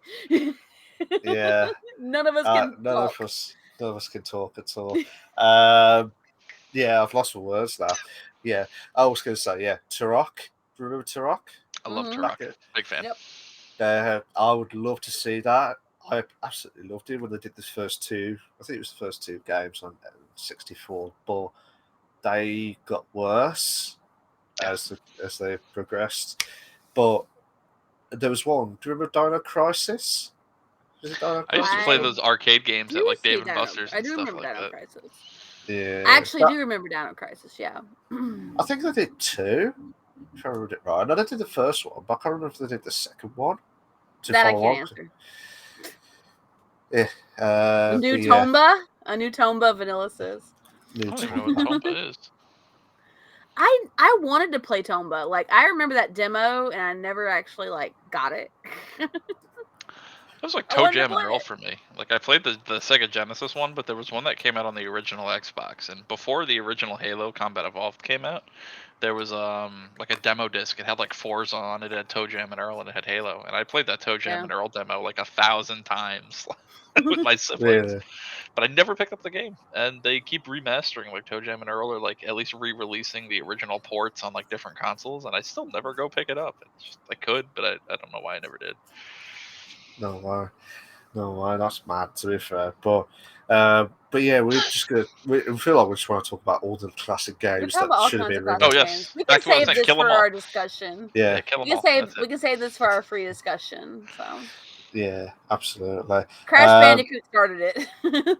Yeah, Crash Bandicoot, loved it back in the day. Joining with the Arch Oddworld, Oddworld was Scrapper Nemesis, says. Stranger's Yep. Stranger's Oddworld. Wrath. Yeah, Oddworld, Abe, class. That was. Abe. Yeah, class. But yeah, Crash Bandicoot, absolutely loved it, and I hope that well before seeing this article, I wish they did made more stories. And again, it's kind of like the same as what I was mentioning about Yeah. earlier on. That they should not just let it go, stop, just do like this like the Crash Bandicoot team, like the team racing that they did. Hopefully, Microsoft will revive it or do something to bring I something hope. up about it. That'd be great. I hope, but He's like, no. Let Sleeping Dogs Lie. It came out. Listen, it had a good fourth game. The trilogy when they re-released it was good. Just let it die. yeah. Otherwise, you're gonna Yeah. end up with Sonic making out with like a bunch of women, and it's just gonna be the way it goes, man. I'm sorry, Crash is just gonna start making out with like a villain. Sorry, we'll come to it. Yeah. There'll be some sexy Bandicoot female Listen, that's I not his also sister. found out for the first time too that there's like a whole fanfic where Spyro's a bottom to all the other dragons. So like that happened and ruined Spyro for me. So just let Crash go out while he's on top. Oh, have to wait and see what happens. But personally, I just hope Blizzard don't fuck it up. I just hope that I'll only accept the games from them as long as they overtake, as long as they got, bought out by Microsoft. That's all I'm going to do. It's the same because I haven't played Overwatch or Call of Duty. So. Listen, DeviantArt ruined me, but I'm just saying it's different when I go to DeviantArt because I expect it. It's a whole other thing when you're playing like a licensed Sega game and Sonic's getting like loved on by a chick while he's dead. That's a whole other thing. But I have a question for you, Malk. Okay. Would you rather them not make another Crash game, or make another Crash game that was done pretty much by Blizzard, with like almost no interference from anybody else? Because I know how much you dislike Blizzard, but I also know how much you like Crash. That's a really good question, actually. I would not buy the game if it's from Blizzard solely from Blizzard. Okay. Again, it's like all the different companies. Like, I don't know if any of the other companies have had the same problems what Blizzard had shown publicly, but I only see it if it's played out perfectly, and if it was done by another creator, as long as it's not EA or any other or Dice or Activision. No EA, no Activision. It's not half the big developers. I'm okay with No, that. yeah, that's what. As long as Vicarious Visions, it was an unknown company, but they remade the whole game itself. They've redone the whole engine, and they've mastered it perfectly. Yes, there was some that from the PS1 you could not do. Like, I could not complete the PS1 version because I couldn't get the gems, because you had to do the bonus levels at the first time of asking. In the Vicarious Vision mode, you could do as many back. I remember one level where it pissed me off so much on Crash Bandicoot, the first one. There was so much in the bonus level. You have to go on the boxes. You have to get rid of all the boxes. There was one. There was like, do you remember the bouncy boxes? There was like two lots. I remember those. There was about 5 or 6 in a row, and you have to try and Mm-hmm. time it to get onto the other end. And every time when I get to the last box, I fall off. And yeah, that was tough. That was a tough part of the level. But the Vicarious version lets you do that again, not let you lose your boxes. Whereas the PS1 version, you had no choice. You either do it first time of asking, or you've had enough, or that's it. You have to do the whole over again. And that would piss people off. That's how they would buy the game. And that's how they bought out the perfect way of trying to complete the game. Because I don't know if anyone's ever done it as such, but if they did, they probably sweated out like no man's business itself. But going back to your question, sorry, Senpai, I'll only buy the game if it's bought out by Microsoft, I'll buy it. If it's not, and it's just purely Blizzard by itself, no, I wouldn't buy it. And that I would stick to my word for that. Okay. And you can hear it being recorded. To be fair, we have video proof, guys. Clip this tomorrow when they announce, Crash, with only Blizzard's name on it. I don't want to hear a single thing from Malk when it comes out. What I'll do too is I won't ever stream a single thing. I will wait for that Crash game to come out, and then I'll stream it, and I'll hype up how good it is just for you.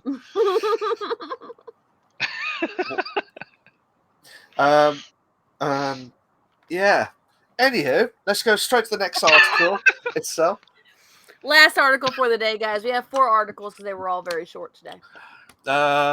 So, after my rampage of Crash Bandicoot, a little bit calmer now. Well, I'm not, but I'm a little bit calmer now. So, apparently, New Game Pass game has rave reviews, and this is from an article from Game Rant. Ironically, after Straight mentioned about the rants itself. The new day one point-and-click adventure, Norco, is that how you pronounce it? Right, Norco, has been receiving great reviews since its launch. The game is currently sitting with a 91 average critic rating. Bloody hell. That's insane. Making it the second highest rated new game release of 2022. Norco is second only to From Software's Elden. Well, you know what's going to happen from Elden Ring. It's going to be the number 1, isn't it? The game is available on PC Game Pass and has impressed critics with its story, atmosphere, and emerging gameplay for the genre. That's how you pronounce it. Personally, I've not heard of the game before, so I can't really mention about it. But it's a point-and-click adventure, and I'm surprised that it's as highly rated as it is for a point-and-click genre. Like, I was like, okay, because it's like, this is interesting, because, I mean, it's something that's been covered a couple times, and I was like, well, I'll go ahead and cover it, because, I mean, it's actually, I guess it's surprising people that a point-and-click game has as high a rating as it does, but it's been rated across the board from Game Informer, from PC Gamer, from Hardcore Gamer. So many different critic companies have rated it highly for the atmosphere, the feel, the story of it, the engagement of the play, the engagement of the gameplay for the genre. It's been highly rated across the board, and I think it's kind of taken people by surprise since it's a point and click. I think, when was the last time we've had a point-and-click game that was so highly rated? Like I don't know. Freddy Fish from the 90s. Freddy Fish, really? Yeah. No, there's actually quite a few. I don't remember the name. It was like almost like a pirate-themed one. It was like really popular. There were a few of them. It was never a genre I really played, right? I played like Freddy Fish, and there was like a Blue's Clues game in like the 90s when computers were like, baby. I was a child, but, that immediately kind of went out the window when, first-person shooters and military-based games started coming out, and then I was just Ratchet yelling at kids online. Yeah. Cute senpai.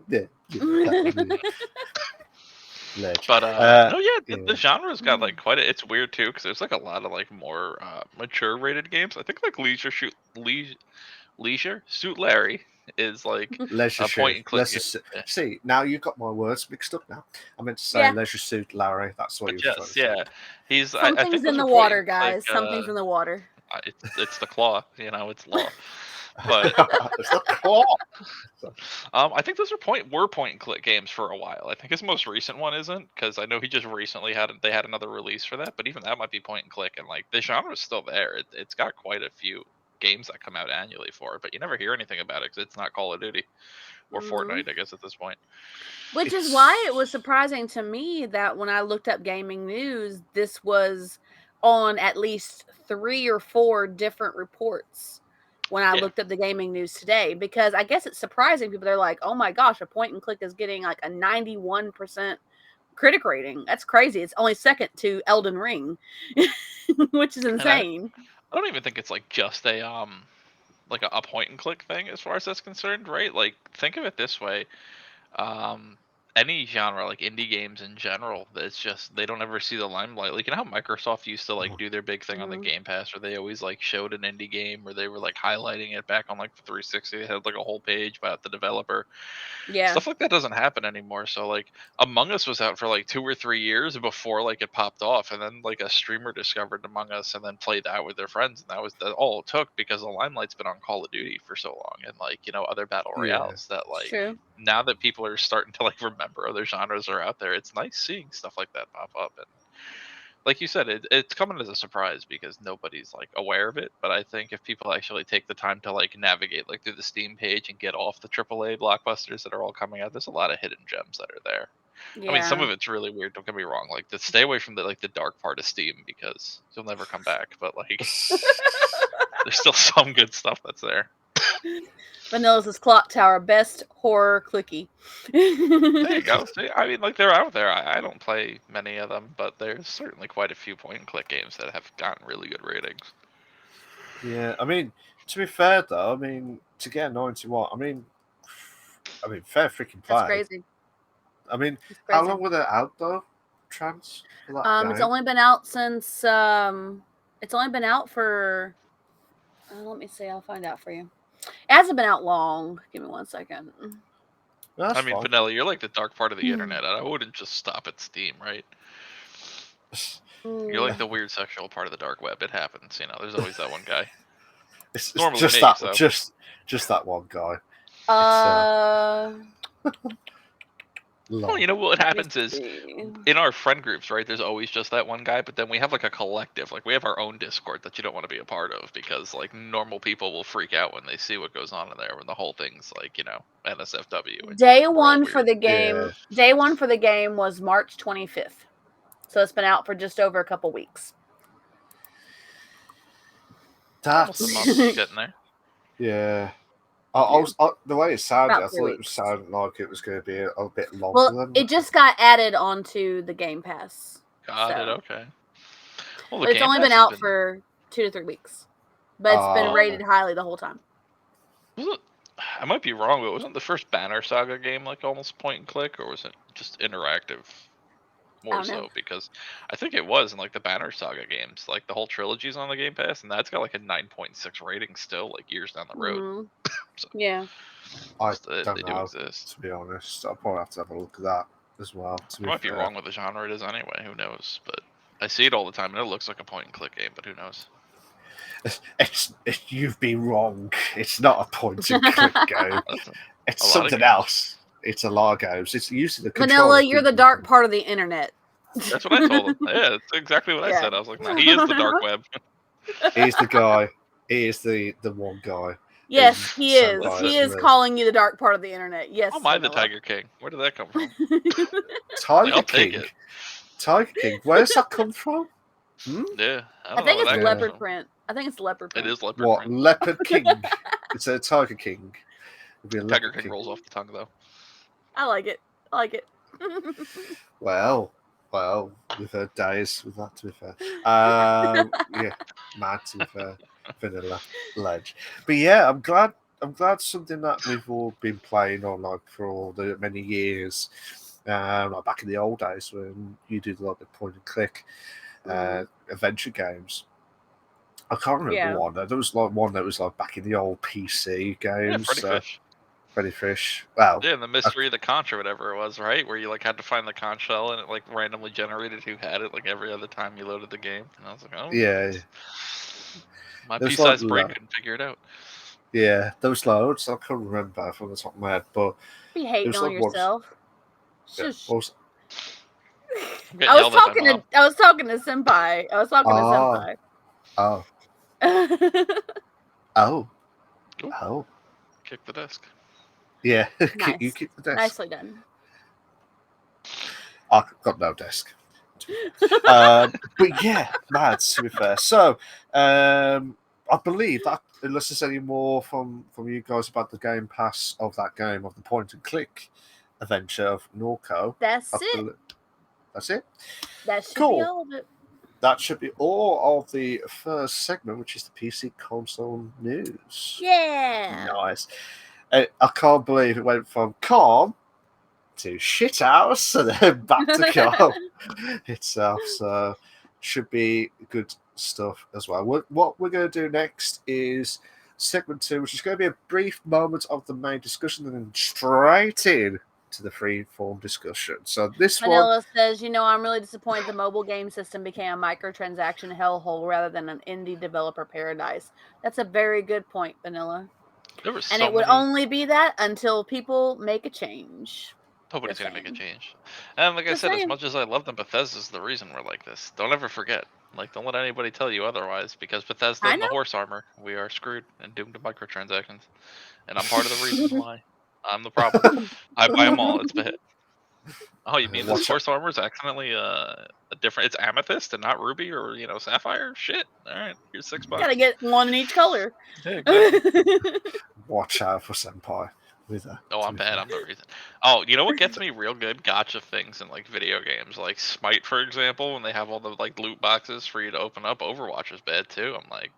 Yeah. I think the worst when I started getting adult money was when Mass Effect 3's multiplayer was taken off and they had like the boxes where you could get the characters and you needed to get multiple copies of the same character to unlock like the different customizations for them. But like if you got the one character, it was like, oh, hey, you got the base model, you can change the primary color. And then it would be like the second time you got them, it's like, here's like 10,000 experience towards the class. And then here's like, you can change like the color of the tips of your gloves, and I'd be like, all right, well, I gotta have that. So like, shut up, and here's like $600 worth of loot boxes to not get the character because it was bad, man. It was just all my money wouldn't do it. Vanilla says the Sims started expansion packs for a table and some chairs. You're not wrong. EA is like the culprit. That's classic. To be fair. Hold on. To be fair, that started with The Sims 3, right? Because like The Sims 2 had like the big expansions with The Sims 1. Yeah. But like, I don't know when Elder Scrolls of Oblivion came out, because Oblivion's the culprit with the fucking horse armor that was like 69 cents, and then like millions of people bought the horse armor, and they're like, you know what, we can make money out of this. And then I think Oblivion ended its lifespan with like, if you look it up, it's like 18 or 19 microtransactions for like the first big like AAA game to have them. And I was like, that's a ludicrous amount of microtransactions, because there was like the actual 4 DLCs, and then there was like, oh hey, you want to live in like a literal cave that looks like you murdered somebody in the back? Yeah, hey, $6. That's like, mad.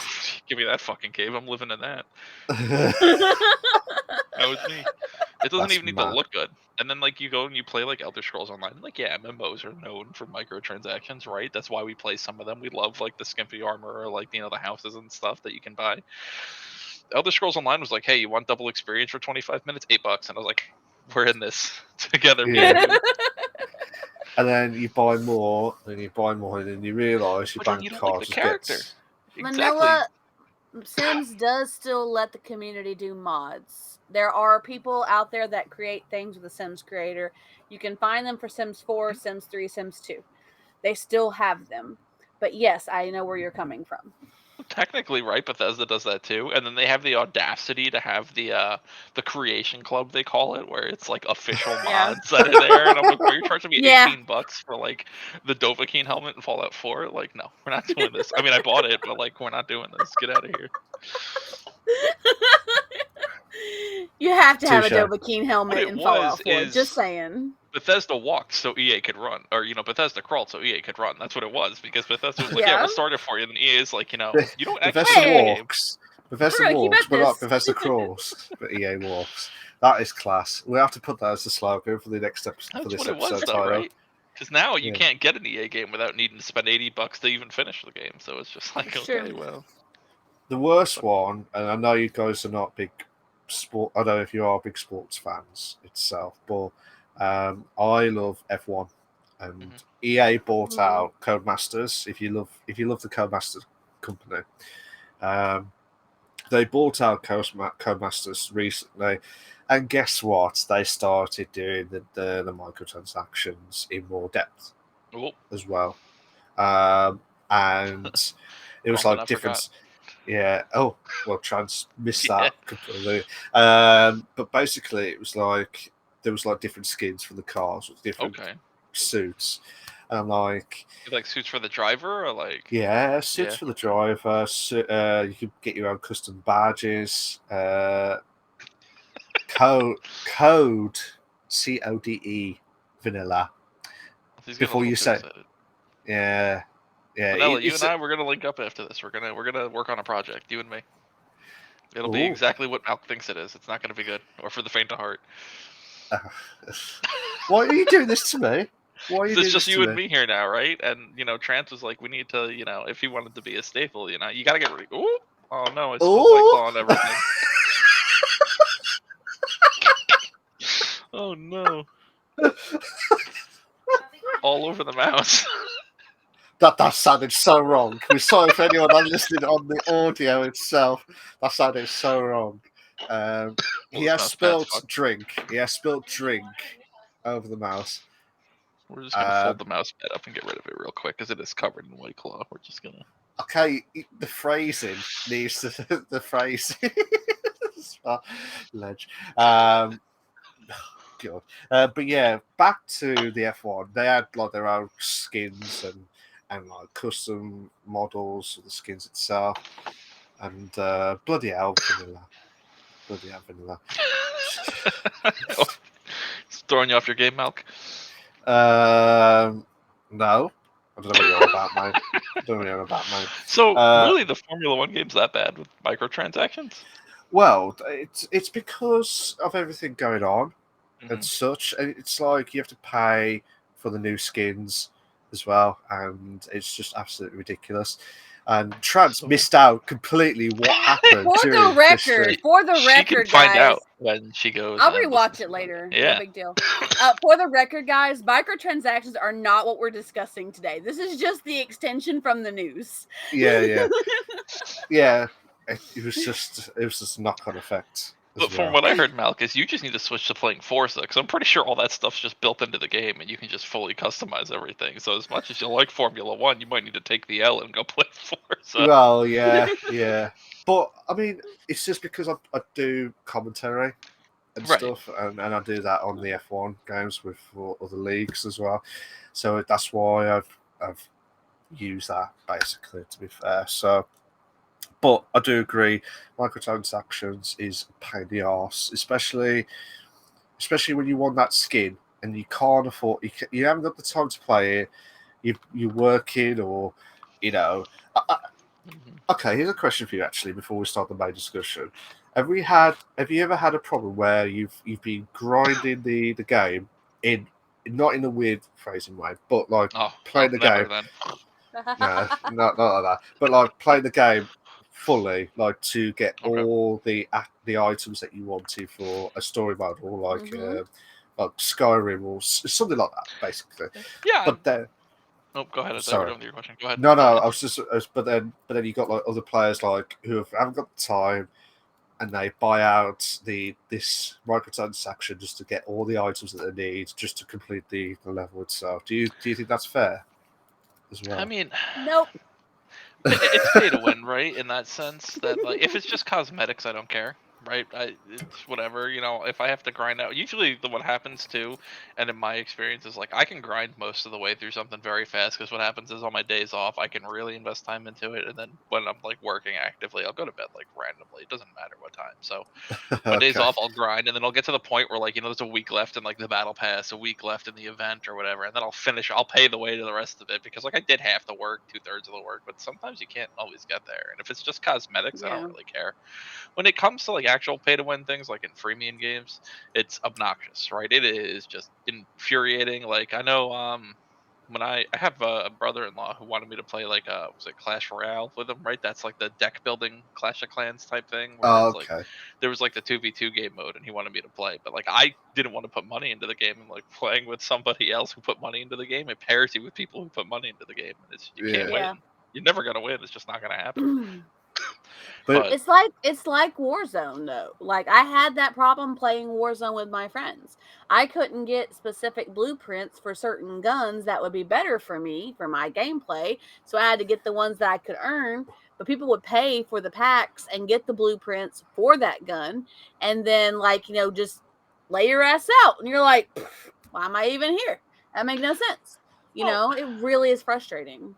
I get that too, but I think most of the blueprints are just like already attachments that are in the game. It's just they give it to you all at once with, like, a unique skin. Typically, is what the blueprints do. Correct me if I'm wrong, but I think that's how that works. But I mean, I'm also a damn troll, so I have a rocket launcher and everything. It doesn't matter what you're shooting me with. If I hit you with a rocket, you're dead. So, like, I win, you lose. All right, I have a riot shield too. You're not shooting through that. Have fun. what they should have done, it just clicked as well. Buy a game. So do you remember when Call of Duty made those two games merge as one, for example? I think it was the shittiest idea that they've ever done, to be fair. But imagine one sole game, but two modes. One, no microtransactions, and one where you play with with the microtransactions. So you've got two options. So one, you can grind to play from the start, and you don't have to mess about with it. And there's another one where if you haven't got the time, you buy. If you use any of the microtransactions, tough, you will go directly to that, even though someone's been, it's basically two modes, one with and one without the microtransactions, and see. I mean, what's your thoughts of that? That's how that would work out to make it fair. I think if you wanted to work a lot by yourself. If you had a lobby that based off of people who had spent money in the game and a lobby for people who had not spent money in the game, it would make it hard for those people like Dyson I was talking about, who have friends who have put money in a game, to join with their friends who have not put money into a game. That's what we were just talking about, what he was saying. Yeah. If you had a split mode, that'd be kind of cool. I mean, it would be great. And lobby goes by your, I guess win rate or whatever anyway. So usually for those type of games. But if you were playing with a friend who had put money in the game and you yourself had not put money in the game, you would probably still go into their lobby. So it really doesn't make a difference if you're playing with your friends. But that one with the microtransactions is you can do it with or without, like, separately. It's the one where you got like a separate mode where there's no microtransactions, and you like start a separate off on game mode. Yeah, that'd be kind of cool. So that will be solely that, and you don't buy anything.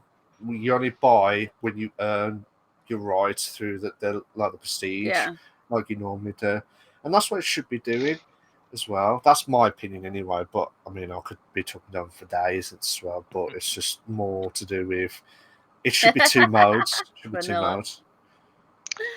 don't know. I'm a troll, so I'm always fine with being put against the odds, because, like, I'm teabagging you as soon as I win. It's as simple as that. Like, I'm never. You're an underdog. You're an underdog. That's my thing. Totally. I don't know. And then like I'm also a firm believer of, like, I like the store system in a lot of games. Like, microtransactions suck, but, like, for some cosmetics, I don't mind it. Like, it gets old and tiresome some fast when things get vaulted as early as they do. Like, for example, when Fortnite came out, I bought it for the campaign before the Battle Royale was even going to be. Before the Battle Royale was even announced, I bought like the 100, and it was like $14 after tax. It was like the best version, and it gave me a bunch of like free V-Bucks and stuff like that to use when the multiplayer came out. It was like something they kind of threw in. So I bought this skin called like Renegade Raider on like Fortnite, right? And it got like as soon as that season was done, that was it. The skin was gone. never again seen. So there's nobody that you'll see that has the skin, because I wear it when I play, because I rarely play Fortnite, but when I do, I throw that in, or I throw, like, DJ, whatever the hell her name is. She's got a big ass llama head, and I put a disco ball on her back, so I'm the biggest target because I got to be extra. I use one of the two of them, but every time I play Renegade Raider, man, I get targeted, and it's the funniest thing because I'm just me. I'm not like a sweat. I haven't been playing since season 1. I put the game down for like 2 years, and then pick it back up to play with like my little brother, and then all of a sudden I get curb stomped because I got a spiky helmet, and I look like I belong in like Mad Max's, semi. Lol. I don't. There's some things that make it fun, right? Like, like that type of thing's fine. But like, I get, the blueprint thing upsetting you, especially if you don't play Warzone enough. But if you play like Warzone at least a little bit, or at least even regular Call of Duty, because the progress carries over, then like, I don't know. Well, it does open up the attachments that you would normally get in the game, but they open it up sooner for you by having that blueprint. Which is fine, right? Because for the most part, I think as Warzone goes on, after you hit that first prestige, it doesn't matter anymore, right? It's just people take whatever gun that is popular at the time and then cream through like 8 prestiges in like a week. Yay, meta! Yeah, exactly. I think that's the big issue, is the way the meta changes with the game, more so than I think it's microtransactions in Call of Duty's point. Although, like, I got, cat girl, helmet, so like that's fine. I'm chilling with that. Totally. Lol. It's not a Capri Sun, Vanilla. I promise you, it's not a Capri Sun. I wish it was a Capri Sun, but it is not. Well. And yes, he has a rocket launcher. You can take that as you will. I figured you wouldn't argue if I said that. It's not. I was gonna make a comment, but I stopped myself. I was like, rocket launcher, third leg, whatever you want to call it, it's there. What comments? Oh, he just said it. You missed it. You just missed right it. Over Mal's head. He did not hear it. Shit. Sorry, make him go back and watch it again. Yeah, I'm gonna watch it again. If I gotta watch the section you guys are talking about, you gotta watch that section too. I'll be like, oh fuck. I should be back. I mentioned that. Right, so this is and Trans is gone. So the main discussion topic, which I'm hoping Trans will come back on, it says ads in free-to-play games. How do we feel about this? So there's a reference article that's from IGN. It says some Xbox games could soon have more outs. I don't know why I said that. So some points from the article from what Trans put on. She put original coverage was by Business Insider. The program is set to supposedly launch by third quarter of this year. Ads should be something like a billboard in a racing game. Microsoft doesn't care for because of the profits. They hope to have the revenue shared between the game dev and respective company. Ads in games is not a new concept. So, personally, it's like you have ads for like listening to music if you haven't got the premium. It's like the microtransactions moments again. Like, before you buy this, we'll give you an ad, and then if you want to stop hearing this ad, buy this, buy that, buy this, buy that, and it's really annoying personally. But I know why they've done it like that, because some companies, they haven't got the money or the revenue, and what they're trying to do is making it straight to the point. Aren't they? Well, if you look at the article points of talking for the main discussion, Microsoft doesn't want to take a cut of the profits. This is going to be the profits are going to be split between the game developers and the respective company that are doing the ads. I think it needs to be like it is in movies, right? Just ad placement. Like if it's a billboard, it's like, let's say you're playing like a horror game or like a zombie survival game, and like you're kind of just trekking through like a movie theater or something, and it's just kind of got something running on a loop on like one of the screens. Make that an ad, because it's not like it's something that's like actually affecting the gameplay, but subliminally, everybody's seeing it. Oh hey, like there's a cutscene, but there's a can of Coke rolling across the floor or something like that, and just. There's ways for them to like subtly place ads or subtly place like the product inside a game. It doesn't always need to be something like Grand Theft Auto, which came up with what they assumed was clever, but it's just really bad puns for the names of half their stuff. Or Saints Row does the same thing too. Although I think Saints Row just kind of took it above and beyond, didn't even try to make it a pun anymore. They think they called like the the burger place Freckle Bitches or something like that instead of Wendy's. It was Yeah. just like they just went to it, but I think like subtle ad placement in certain games wouldn't be bad, especially when developers are trying to go for that realistic approach. And what it would really do is help those developers get a bigger budget in the long run, because then the Yeah. ad companies would be paying for their their product to be put into the game, and I think that helps. It would stop all the cancellations we've been seeing lately. Yeah, I mean, personally, I think I just hope that they've, would help massively, but it can be annoying a few times when the ads comes up now and again. That's how I see it anyway, because it's like if they place it perfectly, like a billboard or anything like that's related to the game itself. Fair enough, no arguments at all. To be fair. Yeah, I'm not saying I want to play Halo and then all of a sudden there's like a Pepsi billboard in the middle of like space and I'm chilling. I'm just like, all right, well, I guess. That would be the Master epic. Chief's gonna take his helmet off for the first time in 24 years just to be like, hey, I got a Coke, let's do it. That would be epic. See, out of this world taste. That's the perfect slogan for a Halo.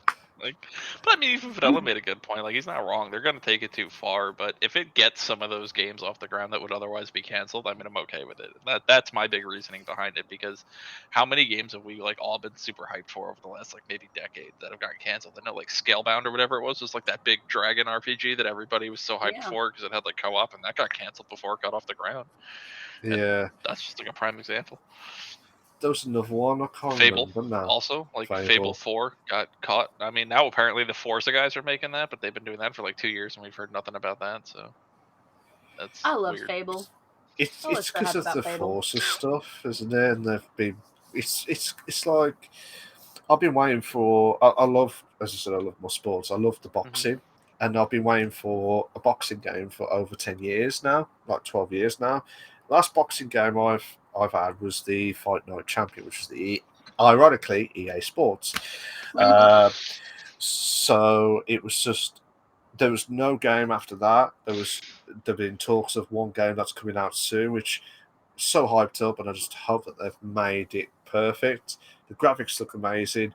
Again, I just hope they don't fucking balls this up. This new one coming out soon. Yeah. Well, I mean, and looking at what Vanilla said too, it's just kind of like this stuff isn't regulated until it is regulated, right? Because now loot box games, they're all like rated M essentially. You have to be 18 and older to play like anything with a loot box in it in some countries, or the game just is taken off the market because gambling addictions is like an actual thing where like people just can't stop putting all their money into the loot boxes to get things, and they count it as gambling. Yeah. If it ever got bad enough, eventually there would be laws, and I mean, like, I'm okay with it getting to that point because we're at that point with microtransactions now, right? Like, how much worse does it have to get before somebody steps in and says something? I think From Software, did a phenomenal job when it came to Elden Ring and the whole microtransaction thing, because they released a completely full game, and then the first big thing they did when it was launched was bug fixes and new content for free. Yeah. So like as more games start doing it, and I believe they did that with Code Vein too. Like I don't think it was technically a free update. I think it was technically DLC, but it was still free DLC that like fixed a bunch of things and like added a little bit more content when Code Vein came out. And for those of you who don't know, it was anime Dark Souls. So just jiggle physics in a Dark Souls game is really all it was. It was about the only difference because it played exactly the same as Dark Souls. But yeah, they had like a free update at some point. I think it was through DLC that just kind of fixed it. Like that's a company that gets it right. Eventually you'll start seeing indie developers that start popping off will probably do the same thing, where like their content will come out with free updates or like a DLC pack that's like free to fix certain things because they don't know how to push it through as an update. I mean, it'll eventually get there. Well, that's what it should be. It's like the problem is you got some companies that like you got the fans who've paid so much money for a game. They want to see a good game. Yes, there'll be bugs. Yes, you're not going to get a complete game. I mean, when was the last time you've had a complete game that's had no bugs at all in a particular game that you've absolutely enjoyed when you could not update the game itself? I remember like PS1s. I don't know how PS1. It's gonna be like really skewed for. I think Cuphead. Really? I don't think Cuphead had any real big bugs when that came out. I loved it. I played the shit out of Cuphead. 100% of that as soon as I could. Yeah. I mean, it was an indie game, right? It was an arcade game, but I mean, it was still Cuphead, and it was big enough. But that's what I mean. It's like a game where you've had no issues, and then you play a game and you enjoy the amount of money that you paid for that game at the time. But you got other companies who absolutely love like try. Here you go. Do you want another Crash Bandicoot? Do you want another Fable? Do you want another Kingdom Hearts? Kingdom Hearts game. But we cannot guarantee you to have any bug fixes until we see any of the issues from you guys as well at the same time. Vanilla, I think you're cupping the wrong thing there, buddy. Bloody hell, Vanilla. Bloody hell. But I mean, you're not wrong. There's a lot of things come out and they're not all right, but that also doesn't make them bad games, right? And again, I think both times I've been on here now, I brought it up, but like 76, buggy. I mean, it's a Bethesda game, bro. Bethesda hasn't launched a game that's not been awful as far as bugs go ever. And that doesn't mean any of their games have been bad. Fallout 3 was like an instant cult classic, and Fallout 3 is like the worst performing game that Bethesda ever launched, right? And then 76 was just as buggy. I had an issue where I was streaming like a Fallout 4 playthrough on the hardest difficulty when they released that difficulty for survival, essentially, when it had that update. And I walked into a car and died. Nobody shot the car. There's no explosion. I deadass walked into it, crumbled, and had to start the game over from like 6 hours beforehand. And like, I still love those games and think they're great. I think realistically it's all in like the presentation, and like if you see that they're trying to fix it and like things are coming down the road, it's fine. But if your game is literally all microtransactions and garbage and the ending has to be fixed, Mass Effect 3 by like other DLC, then like that's when I think people have a problem with it. But going into it with like launching it with bugs, I don't think it's always a bad thing, because there's no way to stress something until like the full population plays it. Except to be fair, as on top of that, Bethesda also, knows that the community appreciates the bugs. How many bugs did we have in Skyrim that people loved doing the bugs and the glitches in? The first time I played Skyrim, everybody knows the opening cinematic of Skyrim by this point. Malcolm, I'm sure you're familiar with it, right? You wake up, hey, you're finally awake, horse going through the gates of Helgen. That gate didn't open for me the first time I launched Skyrim. The horse walked into the gate, shot 400 feet into the sky, and just twirled around for like 20 minutes until I finally restarted the game. That was the first thing that happened to me. And then I reloaded from like the checkpoint, which was that same character, just waking up on the carriage. And no, please tell me you clipped that.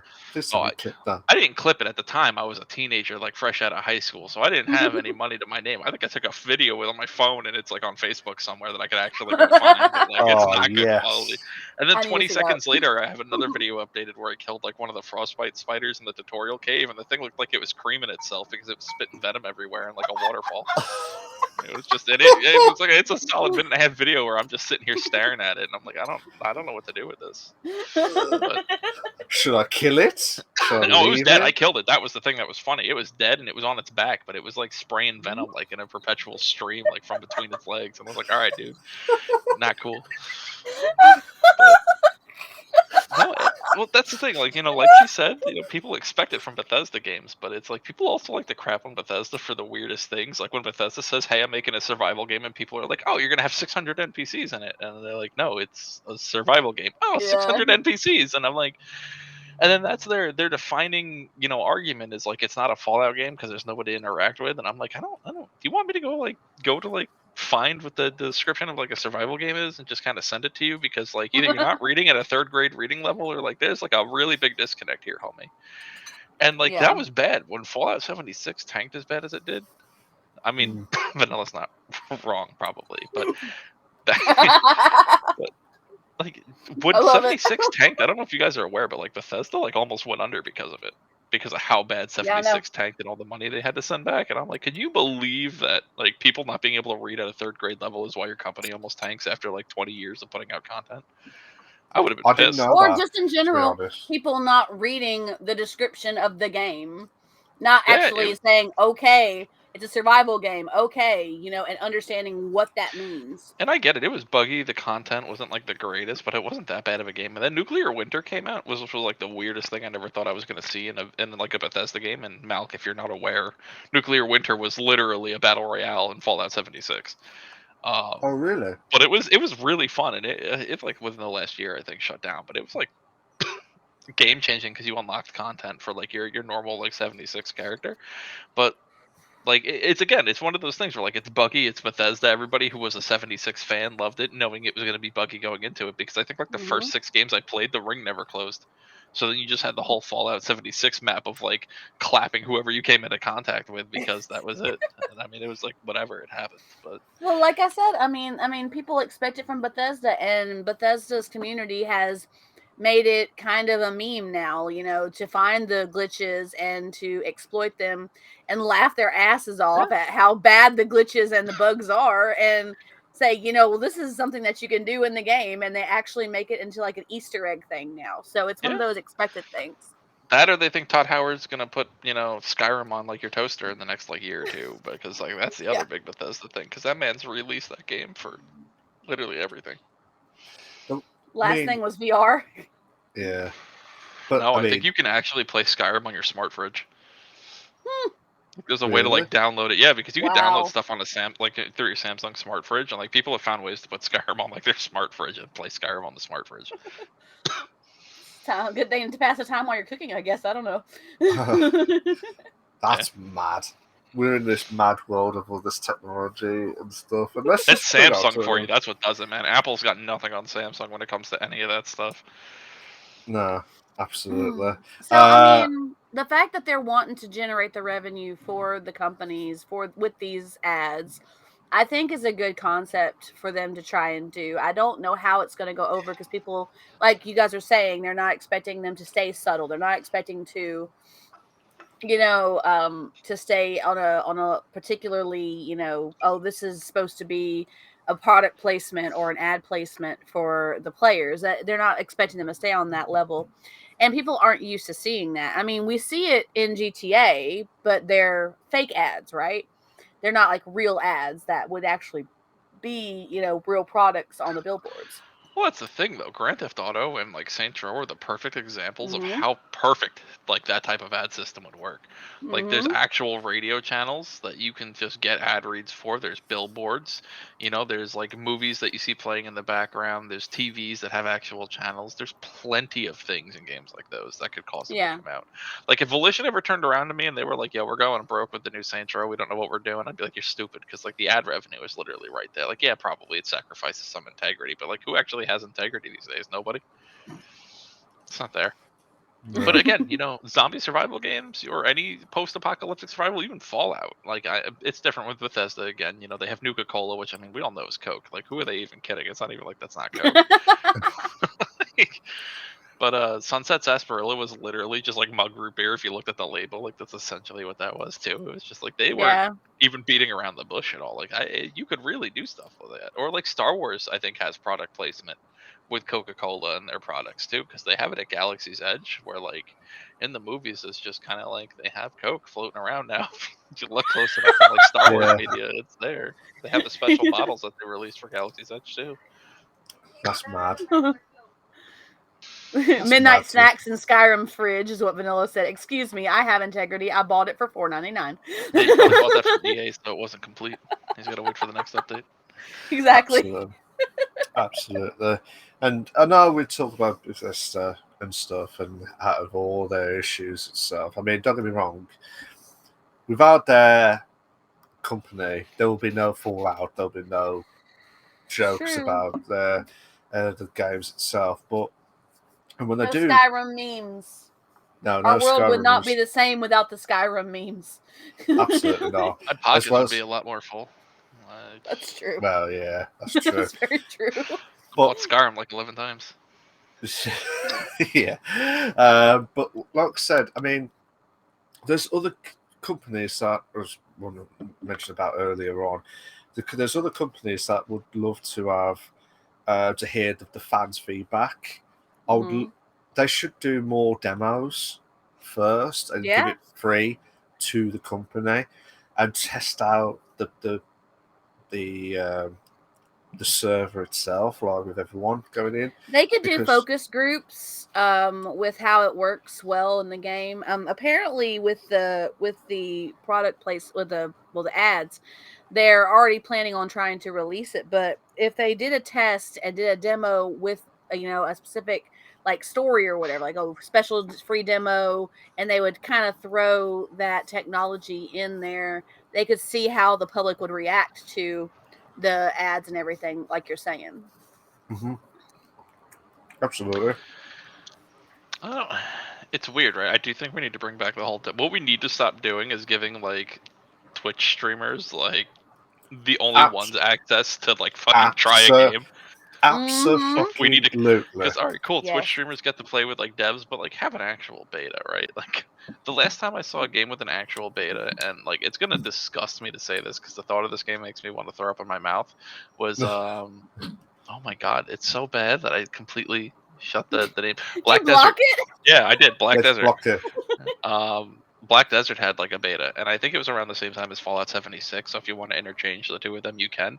And Bethesda was clever with it. They made it like a whole. I don't know if you've ever like seen, but like Fallout has like a whole mini series of like videos. If you let the game just sit on the title screen, where it's like this is what strength stands for, and like special stats, and like this is how it be used in the situation.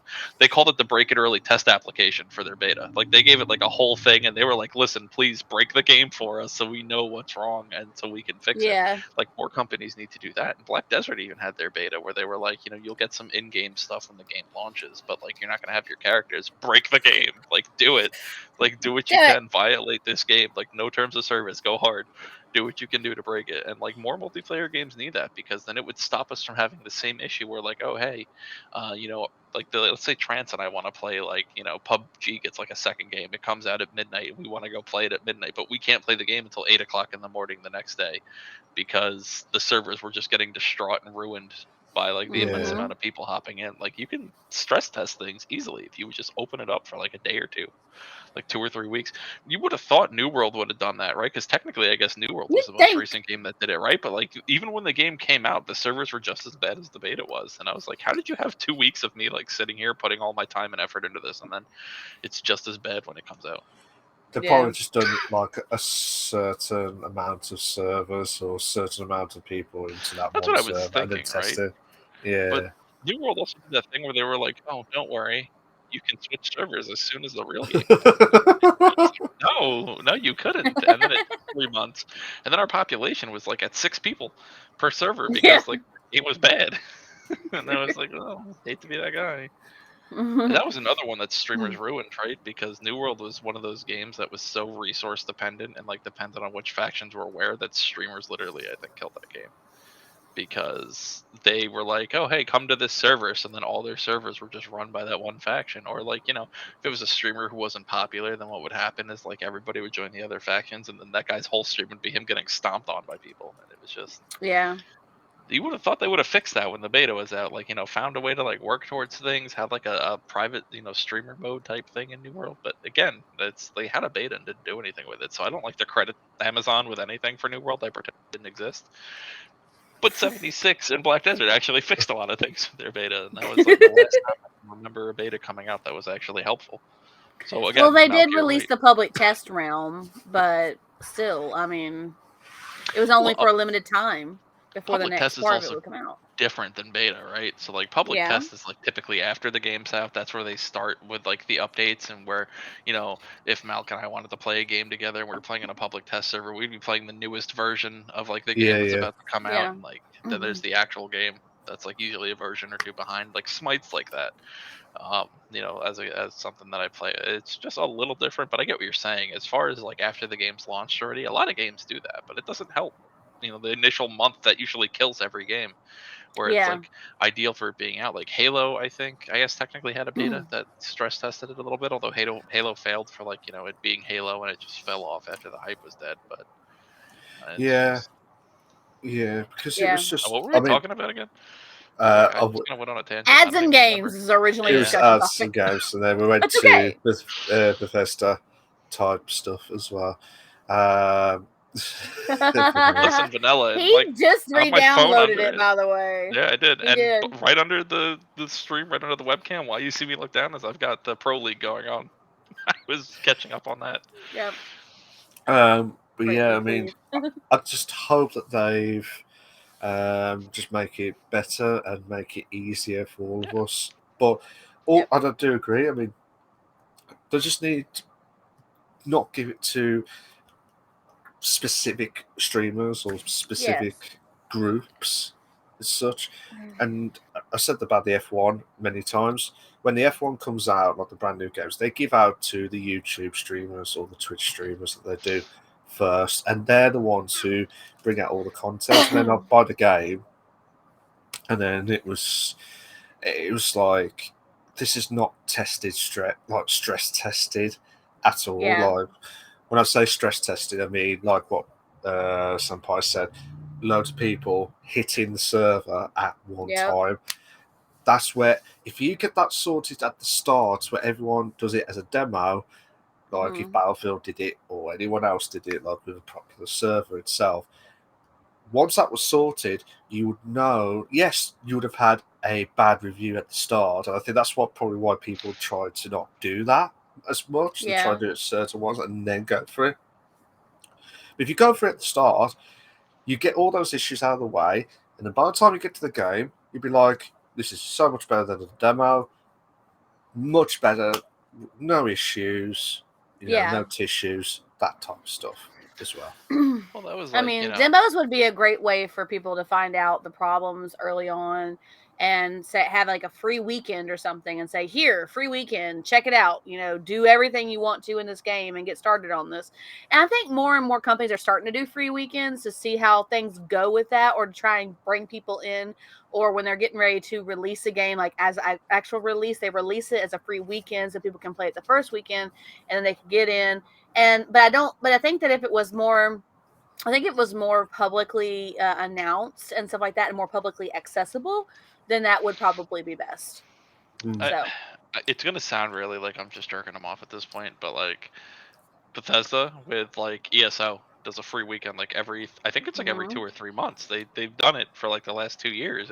We get, and Rainbow Six Siege does free weekends too. He's not wrong. That's another big one that Vanilla put out right there. There's a lot of bigger companies that have those games that are like super popular, that have the dwindling player base, and it's bad to say it because it's like their last struggle to like gasp for air is they're like sinking, because like it's games that are never doing great that end up doing these free weekends, and it's what keeps them alive sometimes. Like you'll see a huge jump in like ESO's player base for that weekend, and then it'll stay up there for like a month or two maybe after that free weekend, and then it falls off, and then they have a DLC come out, and then everyone comes back. But like it's the MMO cycle that we all fall for. But like it's weirder with like Rainbow Six Siege, but it's not like it's putting out content regularly. I don't know. I haven't played the game in like 2 or 3 years, so like it's like every 2 or 3 months I think they put out new operators. Is that what they're called? I think. But the game will like completely shut down. You'll have like the same 6 people. I've had it. It's the same in like older Call of Duties where you go into matchmaking with the same like 9 guys over and over and over again. Not your team, but like like I could go into a game like 20 minutes after Malk starts searching, and I'll end up in games with him, and it's just because there's nobody playing the game. And Siege just happens to be one of those games. If there's one thing that has free weekends that I never understood why it had them or why the game even existed in the first place, it was Destiny. And I don't know if it's because I'm so bitter about Destiny or just what it is, but they were like constantly bragging about having free weekends, and I'm like, cool, you have 2 hours of content. Like, why do I need a whole free weekend? Give me a free half hour to play, and then like let me decide if I want to come back and waste my time on this game. But like, it was just, absolutely. I don't know. Operators, I loved watching R6, but all my favorite YouTubers stopped playing it. That's fair. Yeah, I think the game fell off. Like, again, I watched Alfredo. There's still people that play it, but it's one of those games where, like, if I have friends who play it, I'll get like lit one night and just go play the game. But like, I'm not gonna take it serious. I'm gonna friendly fire everybody because I play Tachanka and I'm shooting through a wall. That just reminded me of something. We need to get drunk and play some Sea of Thieves. We need to be drunk pirates. I can't take my game serious as it is, and I swear to God, every dumb idea I have in Sea of Thieves works out, and eventually my luck's gonna wear out. It's just not gonna happen. Can I join? the Sea of Thieves? Yes. More than merrier. I'll do the drive. I'll do the driving because I was good at the pretty driving. good at driving, by the way. Yeah, he's actually pretty good. And we played together on my stream, and he's actually pretty good at steering. I was impressed. I hope you're fine with me telling you to slam into every pirate we come across, because that's kind of my. Bring my Dom. go-to. Yeah, we should bring Dom too. Yeah, I would just go for it. I mean, I remember Trans. This is what happened with Trans's stream. She got killed by the Yeah. boss on one of the islands, and I was in the Lots boat, of death. and I was just minding my own business. I was just waiting for Trans because we had some communication issues with the microphone itself, Mhm. and all of a sudden, out of nowhere, another pirate ship out of nowhere just started shooting. I thought, where the fuck is this shooting at us? And I realised afterwards, I thought, I've got no chance. And there was someone else with us. I don't know what was his name. Oh, it was Dom. I think that was Dom. It Yeah. was Dom. Yeah, 'cause I was Dom. watching. Dom. Yeah. So Trans Dom, they weren't there. I was the only one on the ship. I was fucked, to be fair, basically, because I was just like, I don't know what to do with this ship. All I know is I could just steer it. But then they just kept shooting. I just thought, yeet it off with the server itself. But it was so great because it was so much impact with everything going Yeah. on. There was so much gold, so much treasure. I remember Trans was trying to It was a dig, good day. Trans was trying to dig, or Dom was trying to dig six treasure chests in one island. It was like, oh, Mhm. this one, oh, this one, oh, this one. And then Trans was like, I'm getting killed. I'm Yeah, getting killed. we have a weird play style because I don't. First of all, I'm usually the navigator and the one steering the ship. Typically, I try to do both, but I'm also the guy standing on the bow with just playing an instrument and playing the same three Yeah. songs. Yeah. And I'll steer directly into enemy ships while they're shooting at us. I won't return fire. I'll sit up in the crow's nest with an explosive barrel, and right before we hit them, I'll drop it on the front of the ship and spear through people. And sink their boat. And she watched us do it to this one guy as soon as we ended up in a server. The first thing we did is we found an explosive barrel, and I crashed into somebody, and I stole like 6 hours worth of grinding from these people because I just took them out immediately as I was trolling them, and I didn't even care. I was just doing like drifts around them in the boat, dropping the anchor and picking it up. And it's just, I'm there to troll, man. I'm not there to like take the game serious in the slightest. It's No. bad. Which is why a drunk night would be amazing. Drunk pirates just giving people shit. I'd be all about it. I have like the audio turned on too, so where like I can turn the megaphone around and like yell at the other pirate crews from like hella far away and everything. So I'm just flaming people from like the safety of my boat. Would this be the first ever drunk stream you guys would be in? Together, yeah, but Together, I've done so many of them. Now this would be absolutely fucking epic as well. This would be absolutely we had to make a plan to make that happen because I would so be down for it. You got a date or anything to plan? It has to be like a day when I don't have to go anywhere. Because I don't need to get drunk and then go out to get the boyfriend. Well, that's not gonna happen. Yeah, I am not starting that hydrate train like last time. Remember that, Chance? Oh, I do. Speaking of, by the way, guys, the hydrate on my channel, I took away the the limitations of how many you could do. There's still a limitation per player. No, not per player. It's total, I think. I think we fixed it where it's total, but there's no limitations per player anymore. So there you go. There's a cooldown, but no limitations. Got it. Nailed it. Just took 10 times to do it. And then Senpai's like, shit. I wasn't enjoying those hydrate trains itself. Hydrate trains are fun. I've never been able to be anyone the whole time I've been around. We've had to wait like 2 to 5 minutes. Well, Reese hasn't been here either, so. We've only had one, and that was from Toad today, to be fair. But it's fine. I finished all of the Colossus. I don't think I have anything here anyway. How many cans, mate? How many cans? I've Today got more in total? of these. Yeah. I mean, since we've been live, it's only been 2. But before that, I think we're on like 7. So. Shit. And he's not sharing. Well, how can you share on a podcast, Trans? Just saying. I mean, that's the downside when it's not live, you know? Like, in person. Keep it smooth. That's when you just need it on chat. When I come and see you, we might do a stream or whatever, and we'll do a live on scene, and we'll just fuck around and just be goofballs. I'm totally down. I'll be like, what the hell's going on? And welcome to the Bish Bash Bosh podcast. And where's Trans? Oh, Trans is. She's up there with Day Senpai, hanging out, chilling, and getting drunk, and just being crazy. There'll be Because no I feel like how articles. crazy that we are, you and I will just be amplified when we're in the same room together. Probably. I mean, I'd imagine. Yeah. I'm also usually pretty mellow when I'm like around here. I'm just saying, Low energy. we get goofy. I think it's going to be worse when we're in the same room together. Maybe, yeah, I can see it. Have you done the? Have you showed Senpai the stream that you was absolutely wasted? No, I have not. It's archived though, technically, right?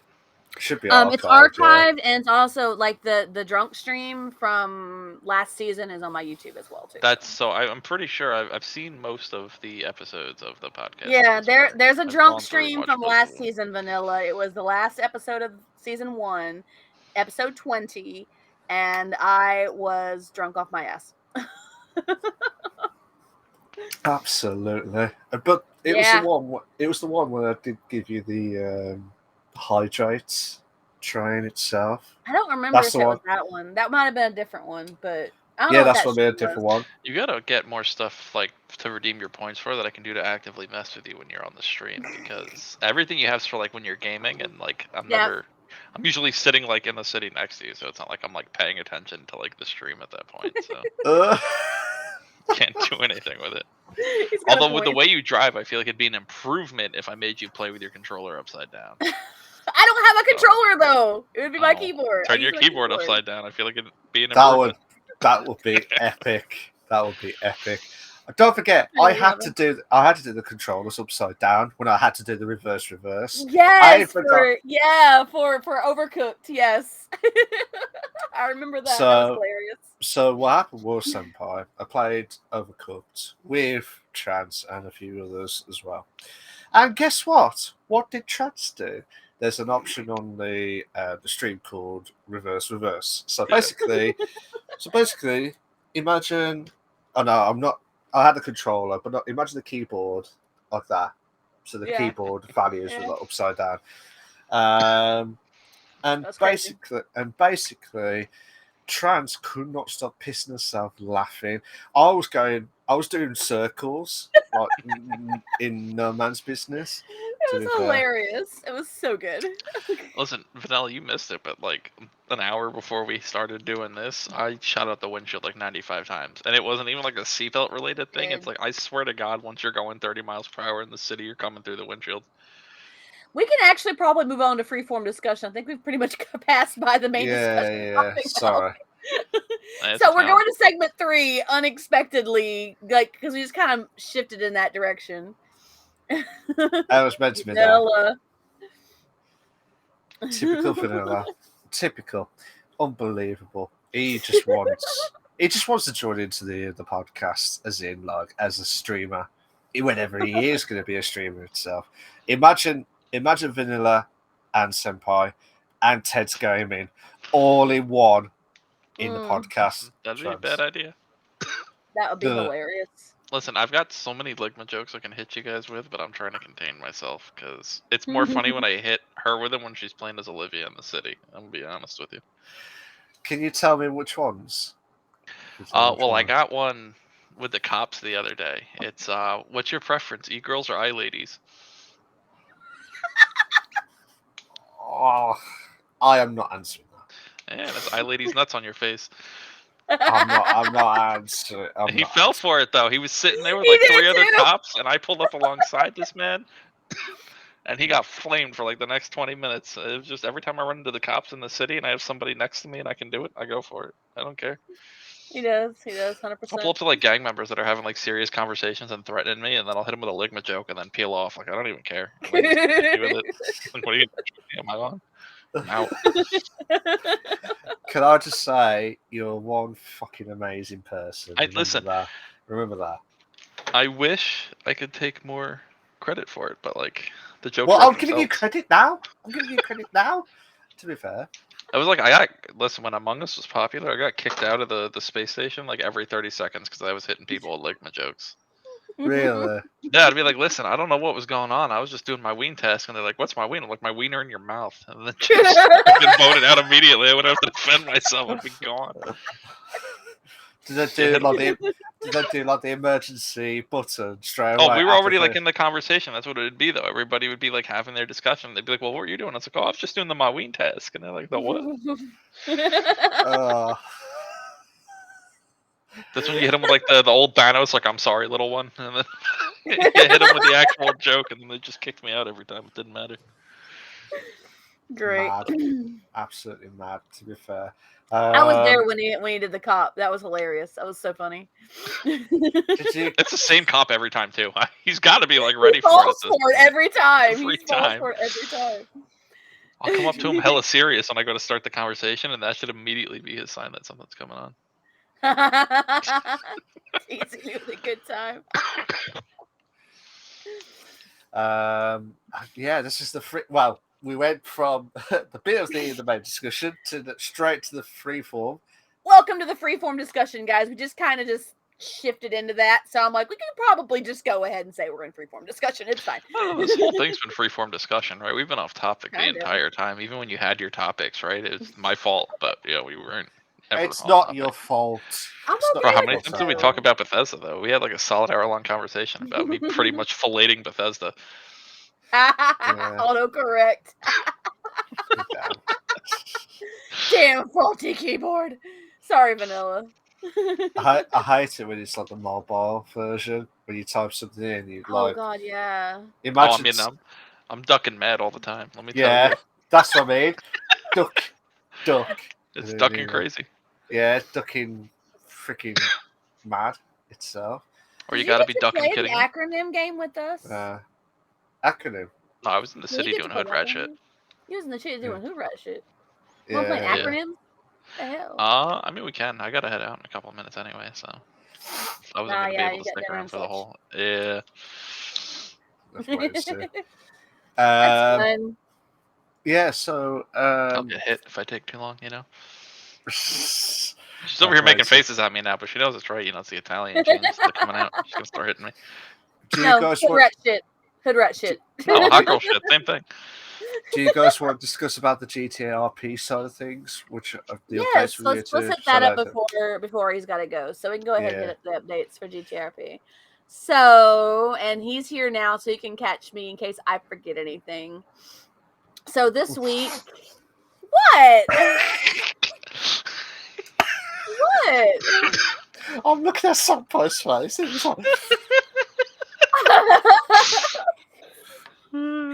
Okay, back to what I was saying, guys. Hey, don't choke on it. So this week,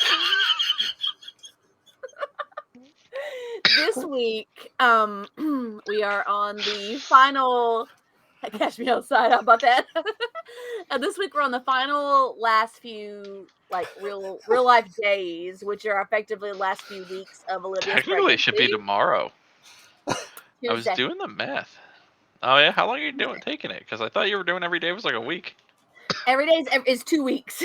2 weeks, yeah. And it's 7.5 months right now. Today is 7.5 months. So it would be Tuesday because it would be 2 weeks. Tomorrow would be 8 months, 2 weeks Monday, 2 weeks Tuesday, which if we're doing it on time.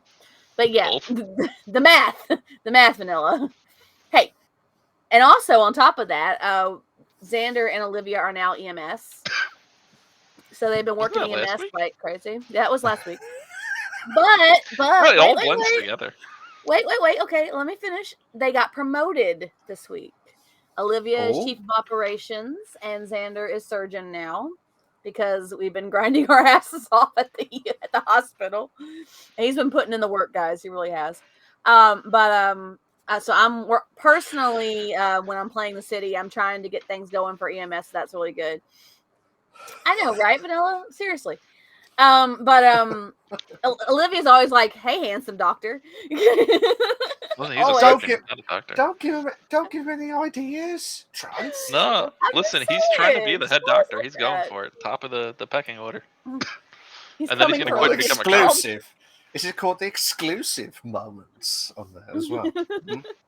But no, Yeah, so but she's in tune the in to last find few out. days. Well, the last few real life days of Olivia's pregnancy. So we'll see how that goes. I want to do it to term. I don't know if I'll do it early. We'll see. And yeah, that's where we're at right now. So I mean, there's that going on. They got the promotion. Olivia taking over EMS. We've got a few Yeah, new people hired in for EMS. Olivia's as big as a house now, and she's constantly the talking about mansion. it. She's the mansion now, the baby mansion. Vanilla, I was too, but it was just like a movie that only lasted like half an hour. It was it wasn't the longest scene. Wow. We're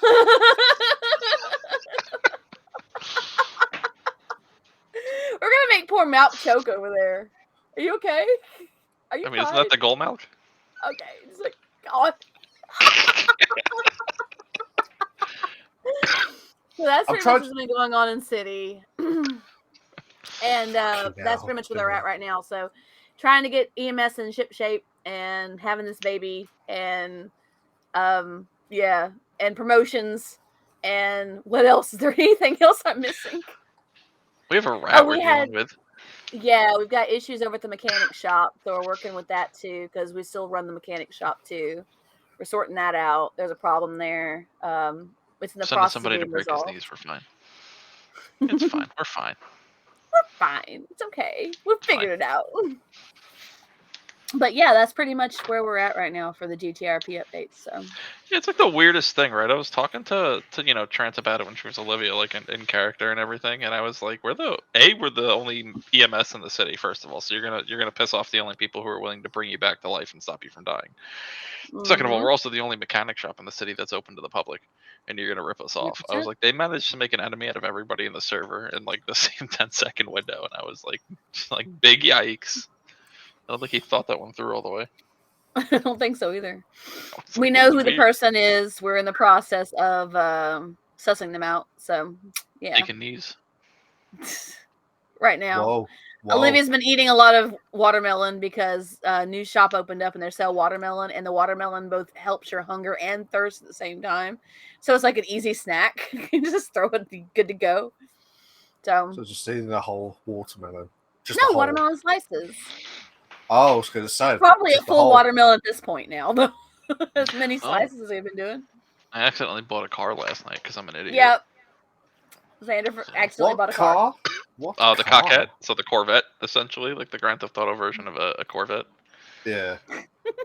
I went to go test drive it and accidentally hit the purchase now because I was big balling with all the money in my pockets. It was like, all right, you just buy the car outright, have fun. And I was like, oh, guess I fucking own this now. So how many I cars have actually you bought guys? a car. So how many cars have you guys bought now? So we had an issue when it was about a month and a half ago now that like for whatever reason there was an issue migrating Oh, something or month. something failed and like the whole city pretty much had to get rebuilt and like everyone had to like remake their characters and come back in. I think it was 11 cars at the time that happened without adding hers to the total, and I decided to scrap all of them for the cash and bought a whole other business because I could with the money from the cars, and then rolled around big balling for like about 2 or 3 weeks, just paying for whatever I wanted to because it didn't really concern me. And Yeah. I think now I've only got like 5. I've got the trophy truck, which anybody who's seen like any of her gameplay things from like 2 or 3 months ago when they first got together, that's the thing I killed all the cops with because I ran them over.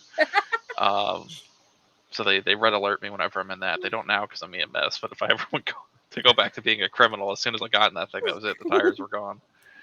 I bought a $10,000 car for shits and giggles when we were doing illegal things because there's a big issue in our city with the police where they like to bring out like the Teslas that go like almost 200 miles an hour and like all of their supercars and all their fancy things for like normal things. This car goes like 110 miles per hour with upgrades in it. Yeah. It is like the biggest garbage, like dumb piece of shit bullshit thing I could have ever picked up, and I love it to death. It's literally like a 1990s Lincoln or something like that. Like it's a very old car, and I love it to death. So I have that. I have a motorcycle that I bought because, again, when I was doing hood rat shit, you could fire a sawed-off shotgun off the back of it. So when a cop was running his mouth, I would just pull it out of my pockets, and he'd just be on the floor, and I'd leave. And that was it from that. So I have that bike, and then what else? Oh, I have the 6x6, which is like pretty much like the Jeep Commander, but without the It would just more so be like a Jeep Commander, essentially. You It's just can like fit a 6 big people in it. It's got an Yeah, yeah. extended cab, and then you got people who can sit in the back of the truck too, and it's got six wheels. So then I put armor on that, and I put bulletproof tires on it, and then Mhm. just kind of ran through cops like it was a semi truck because they can't pit it. So I fling people off the road and off interstates. So it's pretty all funny. I have left compared to like the 11 I was using that I constantly switched through. Yeah, I sold and the I Tesla think I only because have the she can't do 4. math. I only have 4 cars. I think I only have Is the this 4. I what have the Ford Verlier, sounds the Cheetah. You should Sold have my 5. 11 cars. Yeah, I have the Verlier, the Cheetah, the Outlaw, the Tailgater. Tailgater, and I didn't buy another car yet. So, Verlier, Cheetah, but I have enough to Tailgater, buy my own Outlaw. personal EMS vehicle, which I plan to do. I still have Outright. enough for that. Outright. I still have enough for that. Almost. By the time they get the store open, I'll have enough for it again. Yeah. Yeah, I'm so mad at myself, right? We were just test driving like supercars, and I was looking for something to kind of put like a down payment on and just pay it off over time, like finance it. I just fucked up and hit the buy now button. I didn't even test drive the car I was going to test drive. That's like, all right, we're taking it. The Chippendale names, what? I mean, Outlaw, I can see that. Every I can car see she's that interested one. in is named after a cat. It's, she's got the Cheetah, and I she was like looking the at, Lynx. another Ocelot brand vehicle. Yeah, it was the Lynx. I like the Lynx. I also like I think it's the Ocelot Osiris. Which at least that's not named after a cat. Yeah, but the company is. Ocelot is. Right, but I also think the Cheetah and the Lynx are both Ocelots, right? So like you're just buying every car from that same company. No, the Cheetah's a Grotti.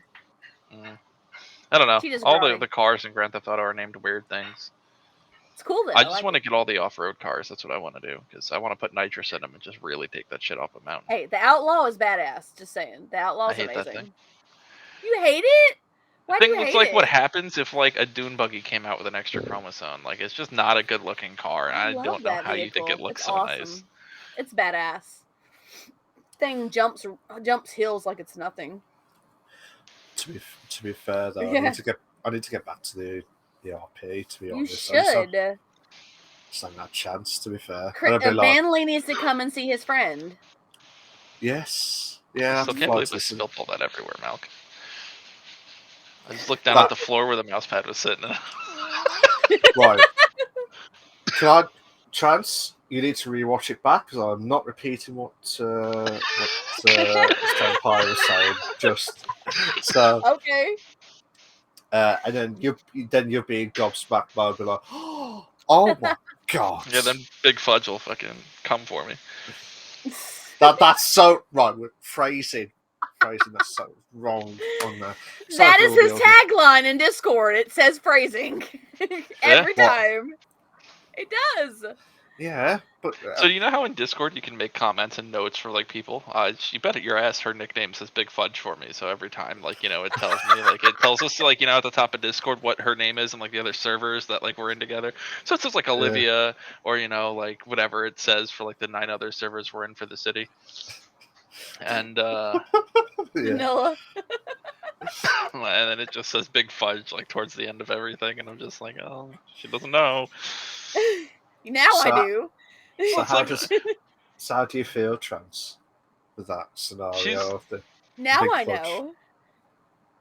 I mean, she's legitimately always going to be Big Fudge. It's never going to not be. She's never going to not be Big Fudge. You can sit here and have that same shit-eating grin she's got on right now. She's always going to be Big Fudge. I hate it. I hate it so bad. She did it to herself too. She could have just not told us what she was thinking. As soon as we left, as soon as it was over, and the 3 of us were hanging out, she's like, "You want to know why I was laughing?" And I was like, "All right, well now you're really Big Fudge, and it's not going anywhere."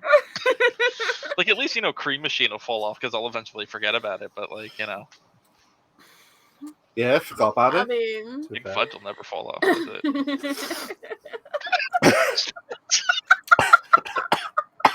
Are you trying to kill Milk? That's like the 4th time in the last half hour. What are you trying to do? Please don't take out my friend. I've got to head out. So you gotta head out. Have fun. It's been fun. I'll be around. Have a good night. When Vanilla inevitably riots and you need me again, you know where to come. Yeah.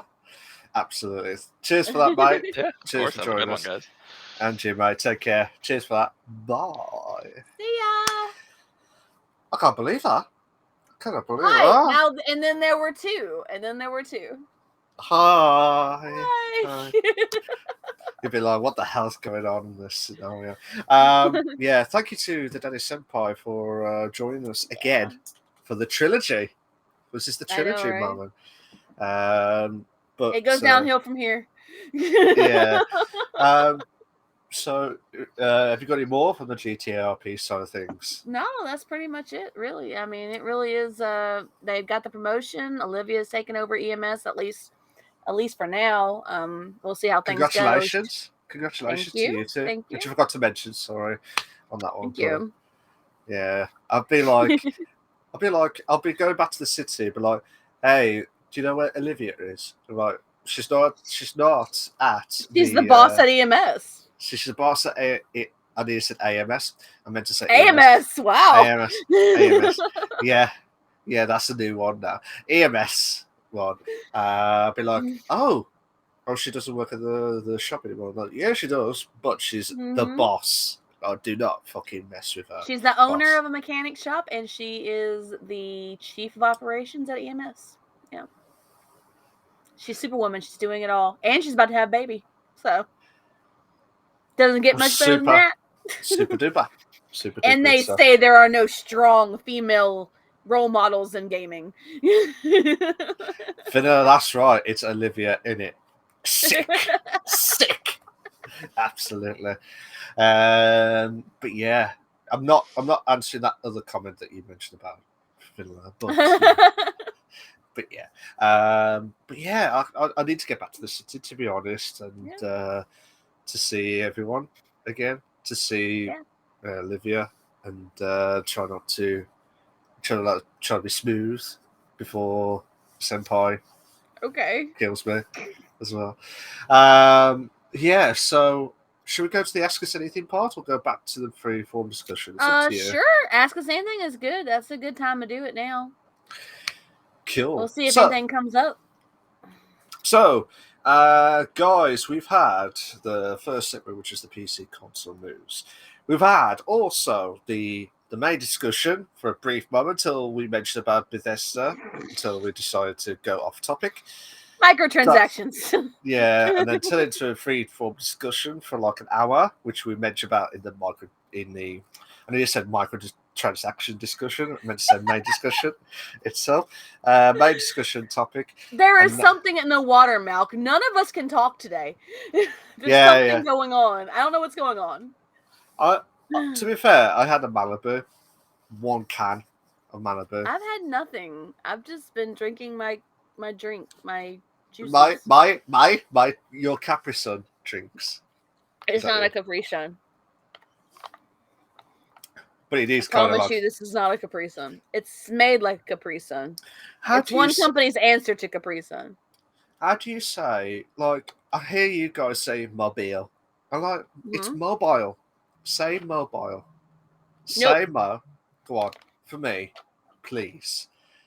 If I say it, it's going to sound real weird. It's not.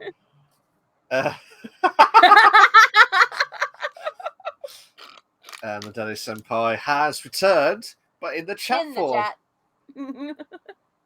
From the dairy section. Hey. As well. So why do you not say how I say mobile? Say mobile. Because I grew up saying mobile, automobile. Makes sense. This is how I grew up.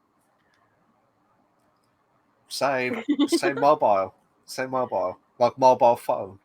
Say mobile. Thank you. That is the right saying. Yes, absolutely. Make sure we all add each other on Discord. Totally. Oh, absolutely. Yes, absolutely. Yep. If you got any questions, guys, he's got a point, Vanilla. He's got a point. But then Olivia makes a point to tell him it takes 2, so it takes 2 to have a baby. Let's see what happens next from that conversation itself. So, Trance, what's going to happen in GTA RP once you've had the he's a fucker, isn't he?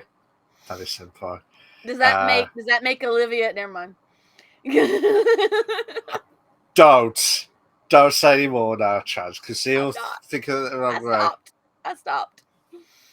What was you going to say though? Should have met Jesus. I was saying that does that make Olivia squirt then, if that's the case with Day Senpai's Xander? Oh no! Oh, I did not expect that at all. Just saying. Well, now you know. Now you guys know. To be fair, Jesus. I mean, it was right there. Well, I don't want to know the detail. Thanks. Just saying. Just saying. Yeah, I know. What's going to be planned for RP after you've had the GTA RP baby? Now, I don't know. I mean, there's not a way to have toddlers walking around the city right now. I wish they did have the opportunity to have toddlers walking around the city. That'd be amazing. But I mean, Olivia will go on more runs, and Xander's already said that he would hold the baby and let her do more runs because she's kind of been stuck at the hospital because she's as big as a mansion now for the baby. So I think No Pixel does have babies. You're right, but I mean, we don't have them in our city. So, I mean, there's not an option for our city, but she'll be doing more runs and he'll be watching the baby, and then they'll be going to do stuff and need to get a babysitter. Just wondering, yeah. I knew what you meant. I knew what you meant, Day Senpai. I didn't, to be fair. I knew what he meant. Well, it's written on the chat. That's why. But yeah, mad scenes. But yeah, I thought, would there be any differences to the job titles or the job roles? For duck's sake. Probably not. I mean, excuse me. Chief of Operations is vanilla. Chief of Operations can do runs as well, so it's not like she's stuck at the hospital as Chief of Operations. So she'll, and because Xander feels bad that she's kind of been at the hospital more, he's been doing all the field runs, bringing the patients back to her. She's been taking care of them and then getting them up and running. But because he feels bad that he's been doing all the field runs, he said that he would hold on to the baby and let Olivia do the field runs. So fair enough. Fair. I know that you're trying to be the head of EMS. You don't want to actually go on the runs, bring the bitches to me. I mean, that's how the money. That's why he's trying to do the money rolls. Just like, well, here's the thing, okay? It works out great because if we have, actually, we have extra people in the city now that are on EMS. So we have an EMT that's usually on duty sometimes with us. Then we have the surgeon, which is Xander, and then we have the chief of operations. So the EMT can make the runs, the surgeon can back up if needed, and chief of operations, since chief of operations is pregnant with the baby and about to be having this baby, since chief of operations is pregnant, she stays at the hospital and they bring the people back. Drop so much money every time Olivia and Xander go somewhere. That's very true. You do. Yeah, so it kind of works out because if the EMT needs backup, then there's another person on the chain of command to go and back them up. And then once, they're back to the hospital, then we can get people, taken care of. We can RP out the healing process and all that good stuff. Yeah. No seatbelt. Couldn't be the EMT. He was before. He was doing all the runs. He still is. Helicopter, he does. Yep. He's certified. He's air certified, so. But yeah, so I mean, it works out. It works out kind of nice when we have a third person, because if we don't need the second person on the field, then surgeon and head of operations stay at the hospital while that one person goes out. But if we do, then we have a second chain of command to go out as well. So surgeon should be staying at the hospital more, but with limited people is what it is. Yeah. But do you feel GTRP has excelled a bit now? Do you think it bloody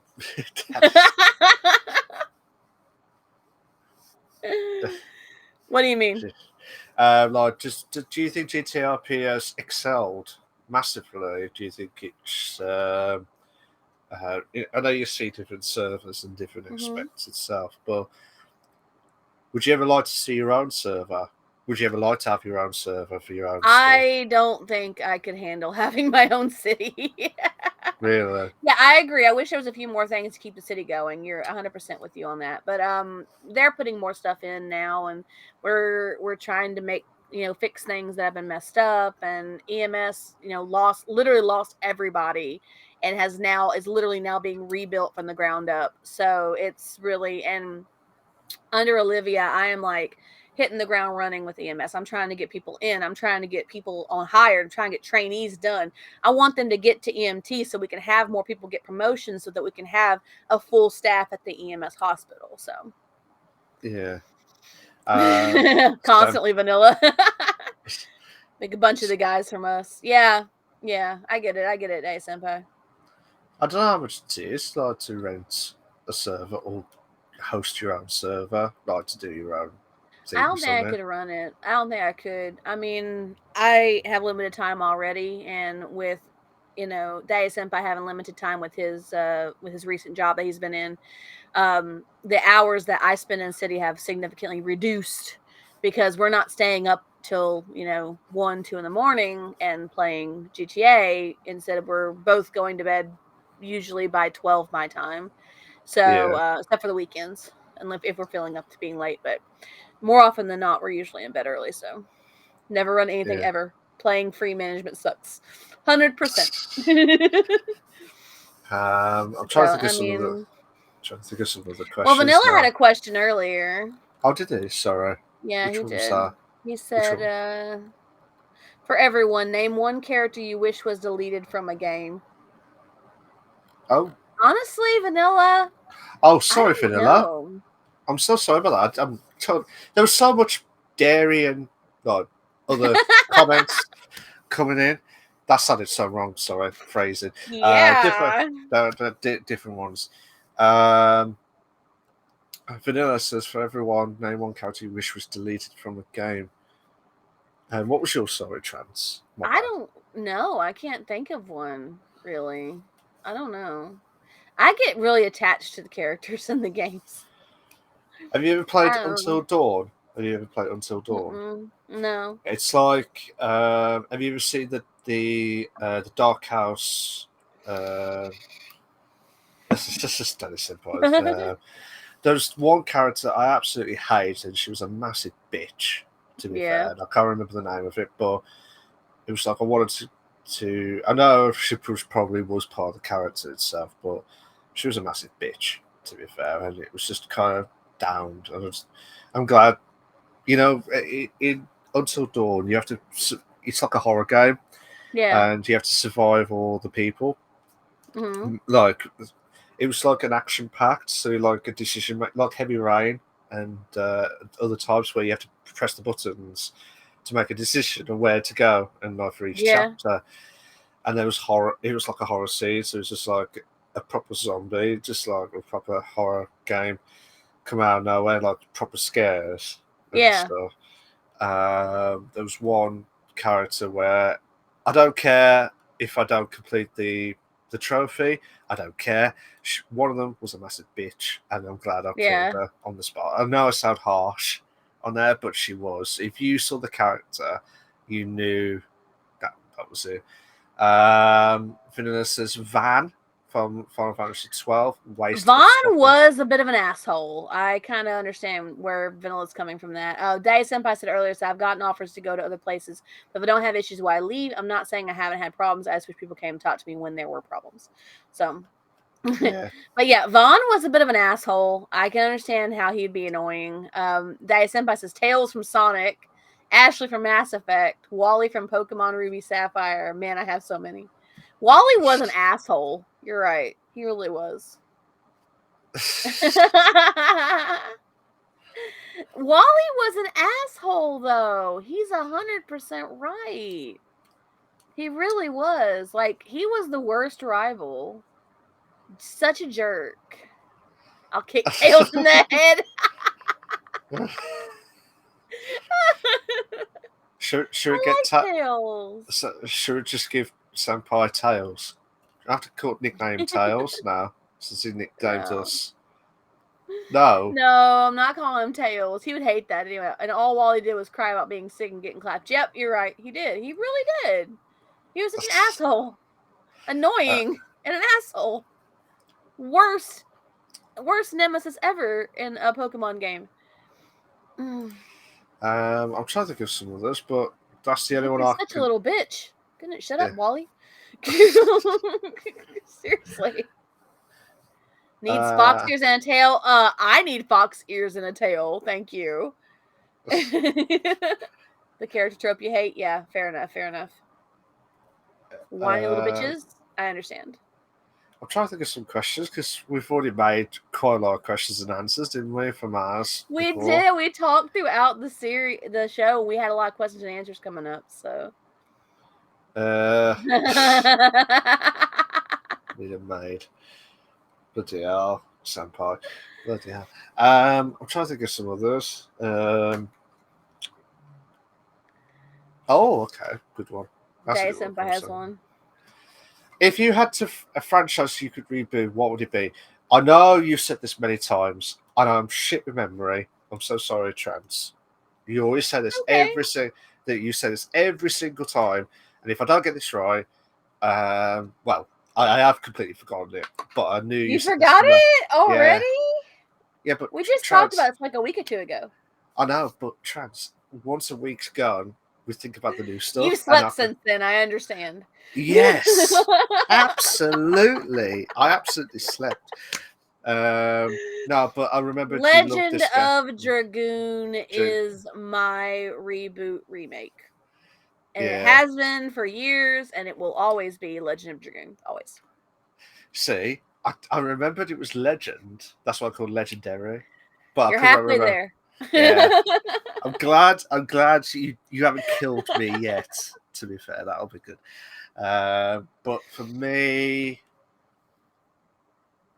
Driver. Yeah. The first one. And possibly the second. Third can bugger off. Can just, yeah. Screw the third. Yeah. Doesn't need to exist. like what Senpai says, trying to kick Tails in the head. I kick Driver 3's game back. Yeah. Just booted off, to be fair. Yeah, Driver 1 and 2, I would like to see it remade again. Nice. Or Diddy Kong Racing N64. I know that you like that one a lot. That's the only two that I would love. I mean, I've seen GoldenEye did get a remade in the PS3 version, but it wasn't the same. Yeah, but they did it with Daniel Craig's version rather than Pierce Brosnan's version, because that would have been weird if they did Pierce Brosnan version when Daniel Craig was the Bond at the time, when he was still Bond. That makes sense, I guess. Yeah, because I mean, he was the Bond at the time. Yeah, that makes sense. But it was weird with Daniel Craig as the character, because it wasn't him that did GoldenEye. It was Pierce Brosnan who did GoldenEye. Yeah. Do you know what I mean? So it was kind of weird, and that was the weirdest one.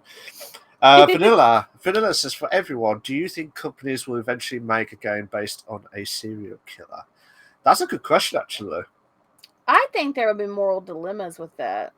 Unless you just do a serial killer, and at the end the serial killer has to get caught, or you're trying to get away with getting caught. I mean, they have games where you can be a serial killer, i.e. GTA 5 Online. Just saying. I mean, we know it's true. But, I mean, I don't know if they would actually do a game focused on it because it's a moral thing. Serial killers are morally wrong people in the generalized society. They might have their own reasons for doing what they fucking do, but they're generally considered to be bad people.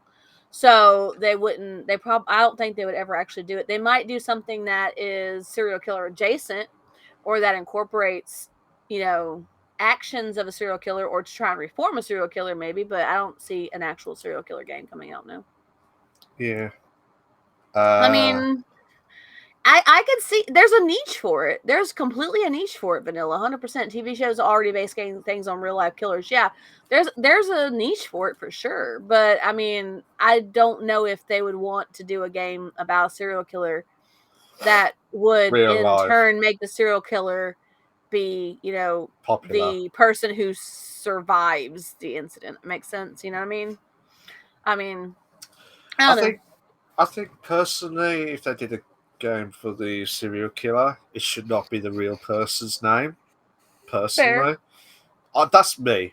I mean, Yeah. I wouldn't like to play a game based on a serial killer's name, and they, as you rightly said, Trans, survived the incident afterwards, and they made another game out of it.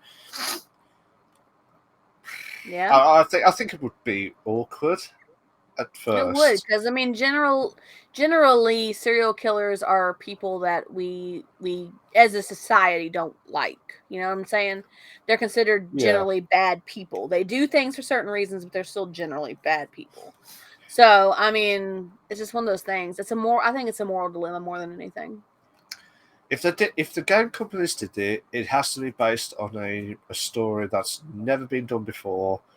Yeah. And it doesn't get linked to the original to the original killer, because if you, it's like you're playing a game that's like I mean the TV shows we watch, like the serial killers and how they've got away with it for murder, and I'm like, I don't want to play a game that's similar to how they've done it. It's like you're following a murder, you're following how they've done it.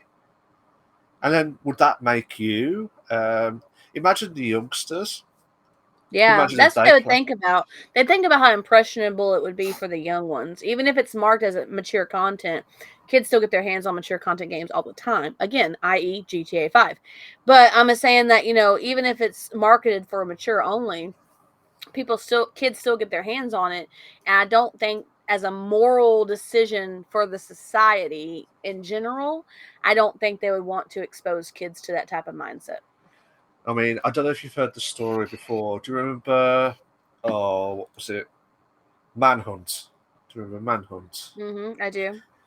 I think it was in the UK that this story happened. So there was two mates. They were playing. Well, one mate was playing Manhunt. Got so addicted. Was young. Was underage in the game itself because it was an 18. And obviously he learned how to do the killing, and he met his mate in a park, and he did exactly what the Manhunt killing spree was done. And obviously his mate died, and he got done for it. And it was like that's like, I know. Would you say that the kids are going to be focused on game violence? Well, it's nothing to do with that. It's it should not be the age that they were playing on anyway. Yeah. I know some people play a little bit older games, but as long as there's like a few years gap and not malicious as what happened with that. Yeah, with that situation itself. That's what I'm thinking. That's why I'm thinking they wouldn't do it because of how that happened.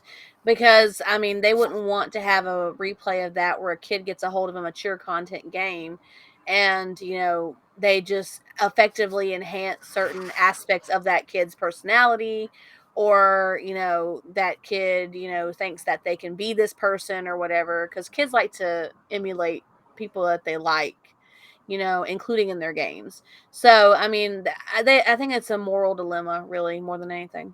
I really do. So, I don't think it will happen.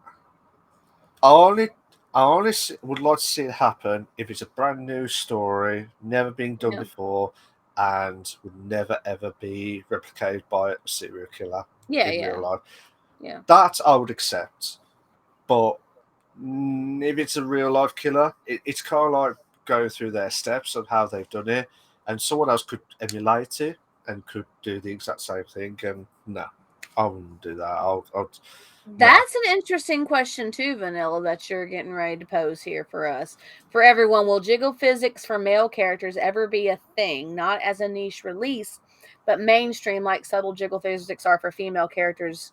What does that I mean? don't Sorry. think so. You know how they have the physics in some games where like the lady parts actually kind of move subtly, Oh, but they yeah. move, and some not so subtly. I don't think they ever will do that because most of the male parts are covered, so it's not Yeah, like you'd yeah. see much anyway. And so in the females, because they have the little little string bikini chain corset tops or whatever, Yeah, they yeah. actually have something to move, but I don't think the male jiggles would ever actually be a thing. Personally, no, because as you rightly say, it just covers up. Yeah. And it would no, it'll be weird when you think about it. Like, imagine strolling down It's a walk. weird when you think about jiggle physics for female parts too, but I mean, it's Yeah, different. It's considered to be more. I mean, it's still sexist. I'm not going to say it's not, but I mean, it's more widespread. I guess accepted than male jiggle physics. I guess I don't know. yeah. It's very weird.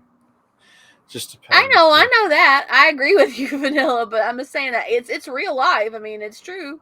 Guys have parts that do move, but they're usually covered up in video games, so with leggings or whatever. So, and most of them are Ken dolls anyway.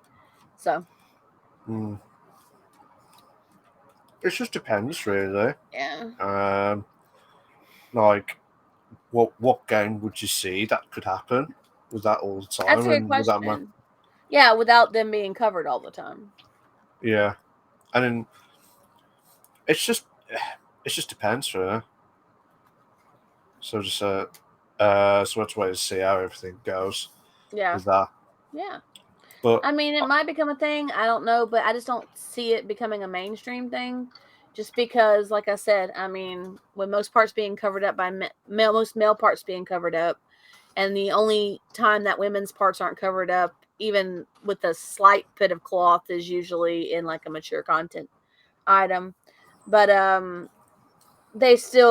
there's more to show, because even if they have a woman with like a chain breastplate that's like a string bikini breastplate, then there's still more there. You know what I'm saying? Yeah. It just depends, really, isn't it? Mm-hmm. And just how to explain. But who knows? We have to wait and see how everything gets. Never know. Out. Someone might come up with it. You never know. Yeah, and then people will say, "Well, that's sexist. That's sexist. That's sexist." And like, yeah. And then you can't win. Guys, have you got any more questions? Have you got any more? If not, we will have to stop the stream, which is the earliest we've ever been for a very long time. For a long time. Be at 3 hours, give or take. A little bit over that. Well, that's crazy. I'll tell you what, we'll hit just over the 3 hour mark, and then we'll stop the podcast. How about that? Yeah. So, I mean, from that perspective, I'm still cheesed off with Activision Blizzard. To be fair, I'm still cheesed off personally, but I just hope it gets bought out with Microsoft, so that Senpai does not tease when he gets the new Crash Bandicoot series, because I'll be livid. I'll be like, hello. He'd only do that because you like it and he doesn't. That's why he would do it. Absolutely. Vanilla says, what is a game release you want to see as a streaming series? Oh, that's a good one, actually. I do not know. I'm trying to think. There's not a lot of games off the top of my head that I could think of. I mean, I don't know if they've actually done it. I think Kingdom Hearts could have some really cool Americanized shows for like stories or whatever. I think that would be good. Final Fantasy does have movies that have been released to the American audience, so I can't really say them. But they could do like an extended version. Resident Evil does too, but they're all movies. They're not like a series. They did the cartoon series. Oh, they did do a series? Okay, all right. They did. Well, they did one movie. I know it was a movie, but they did like a 3D. Don't know why I said 3G. 3D graphic type. 3G, Malk. We're going 2G back. Yeah, 2G back. Oh 2G back. I need to retire after. Oh, hi, Color XO. Hey, buddy, what you doing? Hello. We'll get your question in a minute, mate. We'll get your question in a minute. For me personally, Legend of Dragoon. It's been so long since I've played it. I need to get the emulator version and play it again because it's been so long since I've played it. Chrono Trigger would make a cool series. That would be a cool series, I think. I mean, you could just do aspects of it where he meets the people, but also where he goes on other adventures and other parts of time. That would be a pretty cool show. I think I would totally watch that. I would watch a Chrono Trigger series, like an anime. It'd be amazing. I would, and I keep saying this today, but I would love to see a driver series. Mm-hmm. Imagine, like Tanner starts off how it all began to build up to the game into the driver series, and then do another series where he emulates the games of all the series. Then that I would definitely watch. That'd be pretty cool. And that'll be really cool as well. Coloroxo? Coloroxo. What is your opinion on VR gaming eventually? Do you think it will completely take over? That's a tricky question because, you know, when VR came out, everybody's like, oh, it's the next big thing. This is going to be what gaming is going to be in the future.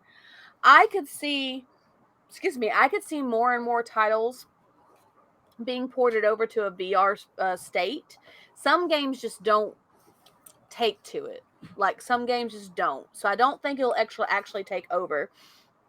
But I can see more and more big titles becoming VR ported in the future. But especially like RPGs are the best for VR because you can really be in the world and immersed in the world and immersed in your character. But I don't know if it'll actually ever take over because there's so many other genres that I don't think would port well with VR. I really don't. I think personally, don't get me wrong, as you rightly said, it was the next big thing. You're like, oh my God, yes. But then, no. Well, that's like augmented reality, right? When Pokemon Go came out and AR came out, they're like, oh, all the games are going to be like this. And how many games we've had that are AR? How many of them have flunked? And we're now getting more AR games. Come on, it's. The place. I don't know if you've heard, but there was like the PlayStation VR that went well for a bit. But then there was only selected games, and then they started to build up to all the other games. But I will be honest, I tried the VR, and it was on Skyrim. I wanted to try it on the Gran Turismo, and I would have loved it. But there was only the one spot, and there was loads of Skyrim. When I was playing Skyrim, it felt awkward because all the images were like 2D, but imagine like a grass bush in front of you, but it was like flat. Yeah. So there was a bit of a gap, and there was another bush with a gap. The Skyrim VR port was a little bit lacking because we had it too. I mean, it was cool that you could be in the world of Skyrim, but it was not immersive at all in any way. But I think RPG titles take very well to VR. But I don't think that you know, it's going to take over because there's so many other titles that would not take well to VR. Like, can you imagine doing a Seek game and, like, you know, one of those Find It games in VR? That would be weird. It would. It'd be so weird. I mean, it would kind of be cool because you'd be in the room looking for the items, but it would still be like, again, it'd be like 2D superimposed. You see what I'm saying? Yeah. I mean, it would just be weird. Like, and of course, scrollers don't take very well to VR. So, I mean, you can't. There's so many genres of games that just don't take well to it that I think that it's not going to actually ever be like a takeover thing. But I think like RPGs, it'll become more popular for RPGs since people like to dream about being in those worlds anyway.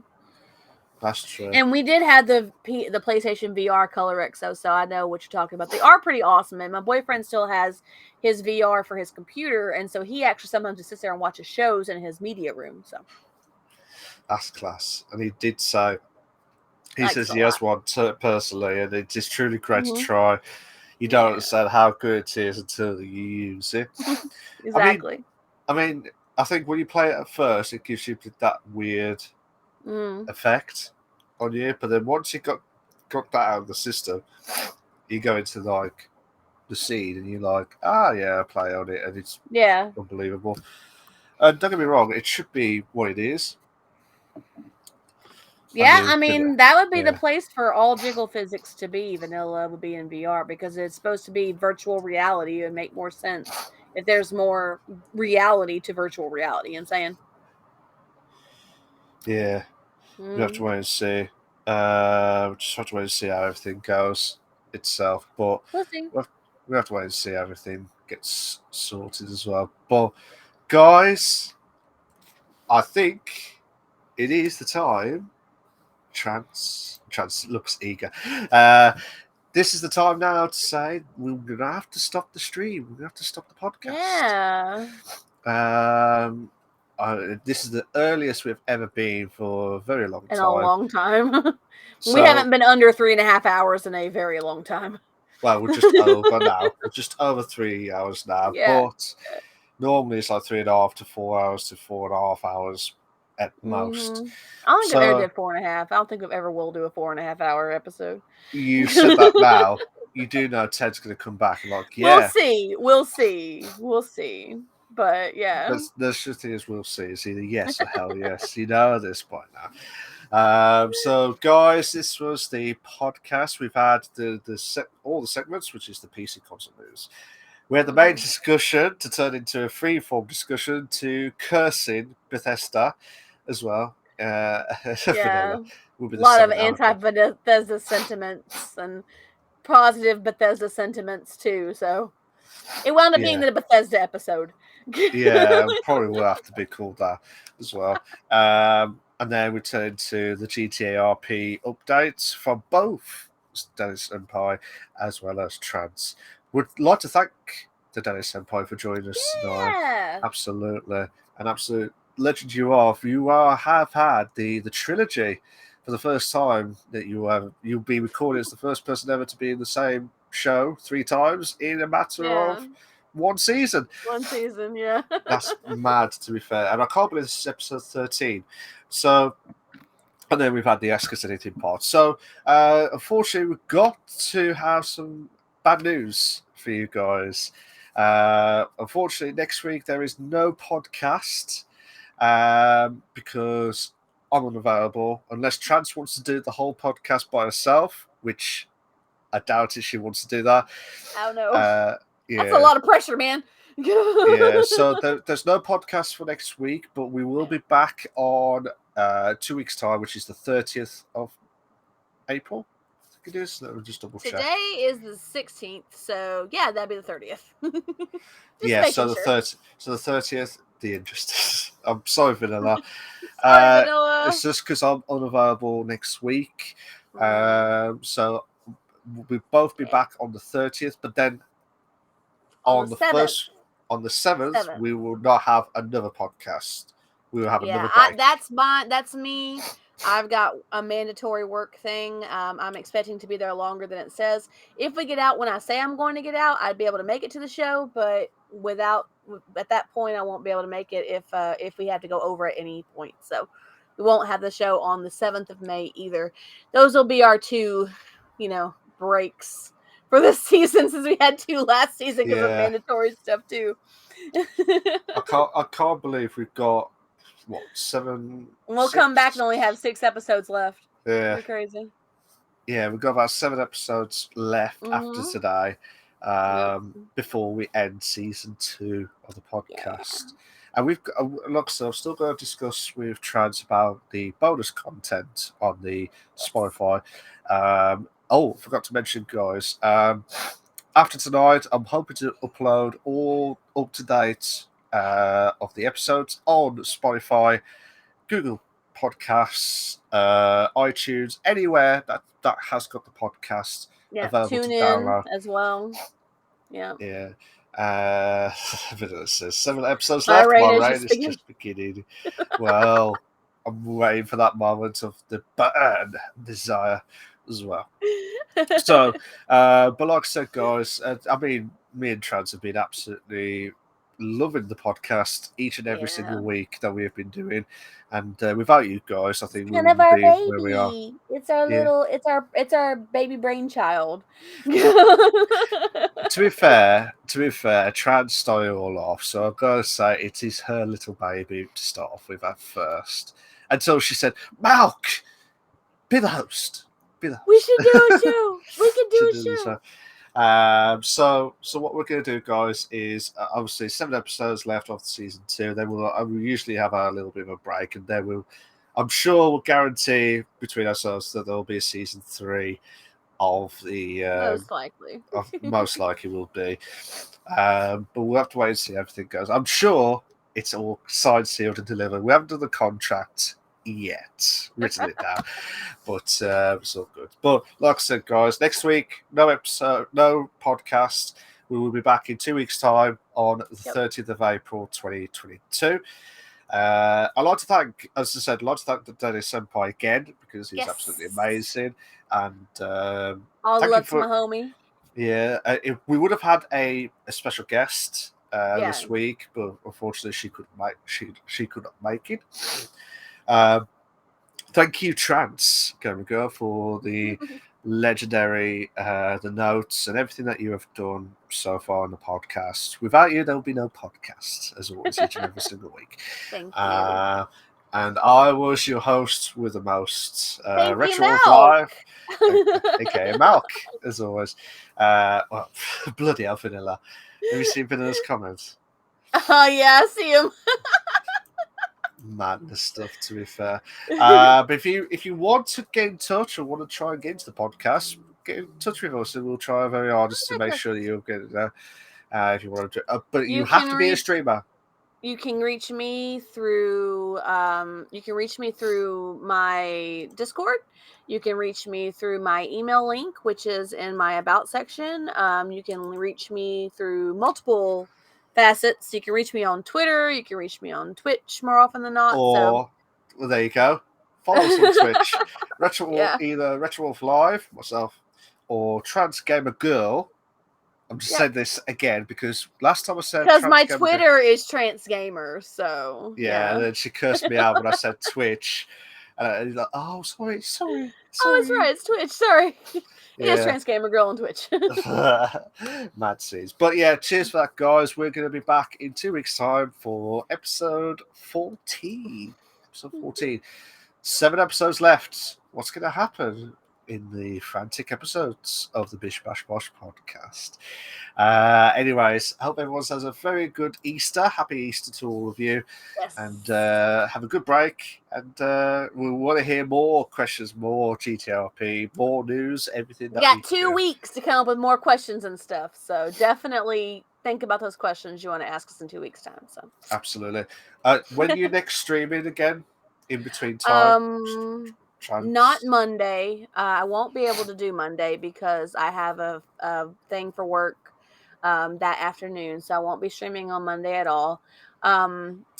I may try and get a stream in sometime later in the week, but I've got a very, very busy week coming up. I've got 2 early days and other longer days that are going to be a strain. So I don't know when. If I don't get a stream, I might do one next Saturday, just to fill in the gap for the actual time and have a stream on deck for the week. So if I can't get one before then, I might do one Saturday. So nice one. I will be back tomorrow for my own stream. So I'll be doing my own Retro Wolf classics of retro games. So I'll be back properly because it's Easter.